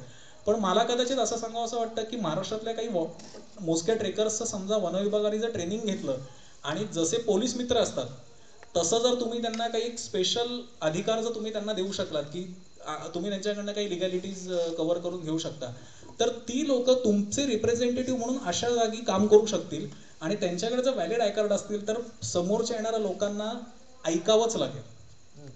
म्हणजे मला असं वाटतं की ही संधी मला या निमित्ताने घ्यायला आवडेल की अशी ट्रेनिंग जर तुम्हाला ऑर्गनाईज करायची असतील तर मी पर्सनली आणि as a Maha adventure council we are always there. पण मला हे माहिती आहे की सगळीकडे वनविभाग पुरा पडू शकत नाही, त्यामुळेच आम्ही रोलमध्ये येतो आणि त्यामुळेच विथ युअर ज्याला आपण स्कॅन म्हणतो तसं तुम्ही कॅन्डिडेटचं स्कॅन करून त्याला ते स्पेशल अधिकार आय कार्ड देऊन जर ह्या हॉटस्पॉट्सनं जर तुम्हाला तिथे थांबवता आलं तर मला असं वाटतं we can 100% we can regulate this. मी वासोट्याचं उदाहरण दिलंच आहे तुम्हाला. पुढे आणि हे असे अपघात घडतात. हा राजमाची किल्ल्यावरचाच फोटो आहे डावीकडचा. ती मुलगी तुम्हाला त्या झोळीमध्ये दिसतीये, ती तिच्या पायातले ते फ्लोटर बघा, बूट बघा. आपण लहान मुलांना घेऊन जे बागेत जातो ना तशी पोट घालून ती आलेली होती आणि ती सेल्फी काढताना पडली खाली. 130 किलोची मुलगी होती आणि तिला ते आमच्या सगळे तुम्हाला जे दिसते ते सगळे गावकरी राजमाचीतले, त्याने ती झोळी एकदा फाटली, मग गावातनं 2 चादरी मिळवल्या आणि तो इतक्या खाचकळग्याचा रस्ता आहे तिथनं करून तिला खाली आणण्यात आलं. म्हणजे तो गावकऱ्यांना स्वतःचं तिथलं जे कॅम्पिंगचं किंवा जेवणाचं आहे ते कामधंदे सोडून या सगळ्यामध्ये सहभागी व्हावं लागलं. उजवीकडे तर डेथच झाली. डाकबैरी तुम्हाला दिसते, शिवदुर्गा मित्र लोणावळ्याची टीम आहे आणि तो मुलगा हा वरचा कडा फ्री चढायला गेला पडला वरनं आणि ऑन त्याचे 3 एक तुकडे झाले तिथे. ते गोळा करून त्याच्यात मी स्वतःही होतो त्याच्यामुळे ते टाकलेले तुम्हाला दिसतंय. नेक्स्ट हे बघा, हा ब्रह्मगिरी किल्ला. इथंही या 21 वर्षाच्या मुलाची डेथ झालेली होती आणि उजवीकडे पांडवगड. तो मुलगा जिवंत आहे पण त्यांनी गंमत अशी केली की तो काहीतरी मला वाटतं बूट काढून चढायला गेला, चांगले ग्रीप असलेले, आणि तो त्या मुरमाड याच्यामुळे सटकला आणि डायरेक्ट डोक्यावर आपटला. तर त्याच्या मानेचा जो म्हणजे आपण मान आणि पाठीला जोडणारा जो काय कॉर्ड असेल तर ती लचकली आणि ते असं झालं त्याचं आणि पाय मोडला. त्याच्यामुळे ते आम्ही वाईची रेस्क्यू टीम पाठवली आणि ते कव्हर केलं त्याला. पुढे नेक्स्ट. आता हे कॅरिंग कपॅसिटी हे सगळ्यात महत्त्वाचं आहे. मला असं वाटतं इथे वन विभाग कुठंतरी हेल्प करू समजा शकत असेल. काय तुम्हाला सांगतो की 1 लिटरच्या बाटलीमध्ये ना फक्त 1च लिटर पाणी मावू शकतं. तुम्ही किती प्रयत्न केलात ना तरी ते ओतूच जाणार आहे. तर मला असं वाटतं की हे प्रत्येक म्हणजे मी असं म्हणत नाही की 350 किल्ल्यांच्या कपॅसिटीचा अभ्यास व्हायला पाहिजे, पण जे हॉटस्पॉट्स आहेत ना, आपण जिल्ह्यांवाईज जर समजा हॉटस्पॉट काढले तर पुणे जिल्ह्यामध्ये किल्ले, घाटवाटा, धबधबे असं म्हणून 50 ठिकाणं असतील जी वेगवेगळ्या RFO DFOच्या अंडर येत असतील. सो त्यांचा जर कॅरिंग कपॅसिटीचा अभ्यास म्हणजे एका दिवशी किती लोकांना इथे परमिशन देता येऊ शकते.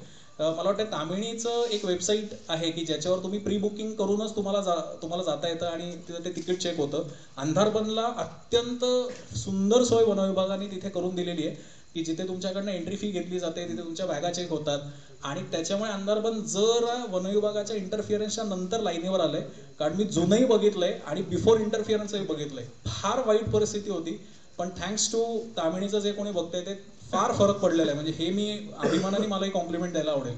सो हा जर कॅरिंग कपॅसिटीचा अभ्यास तुम्हाला आमच्यासारख्या ट्रेकर्सच्या मदतीने करता आला तर एखादं ऑनलाईन ॲप किंवा वन विभागाच्याच वेबसाईटवरनं एक लिमिटेड, जसं आपण बुक माय शोला करतो की एखाद्या सिनेमामध्ये त्या थिएटरमध्ये जेवढी तिकीट आहे तेवढीच तुम्हाला मिळणार आहेत, नाहीतर ते हाऊसफुल दाखवणार.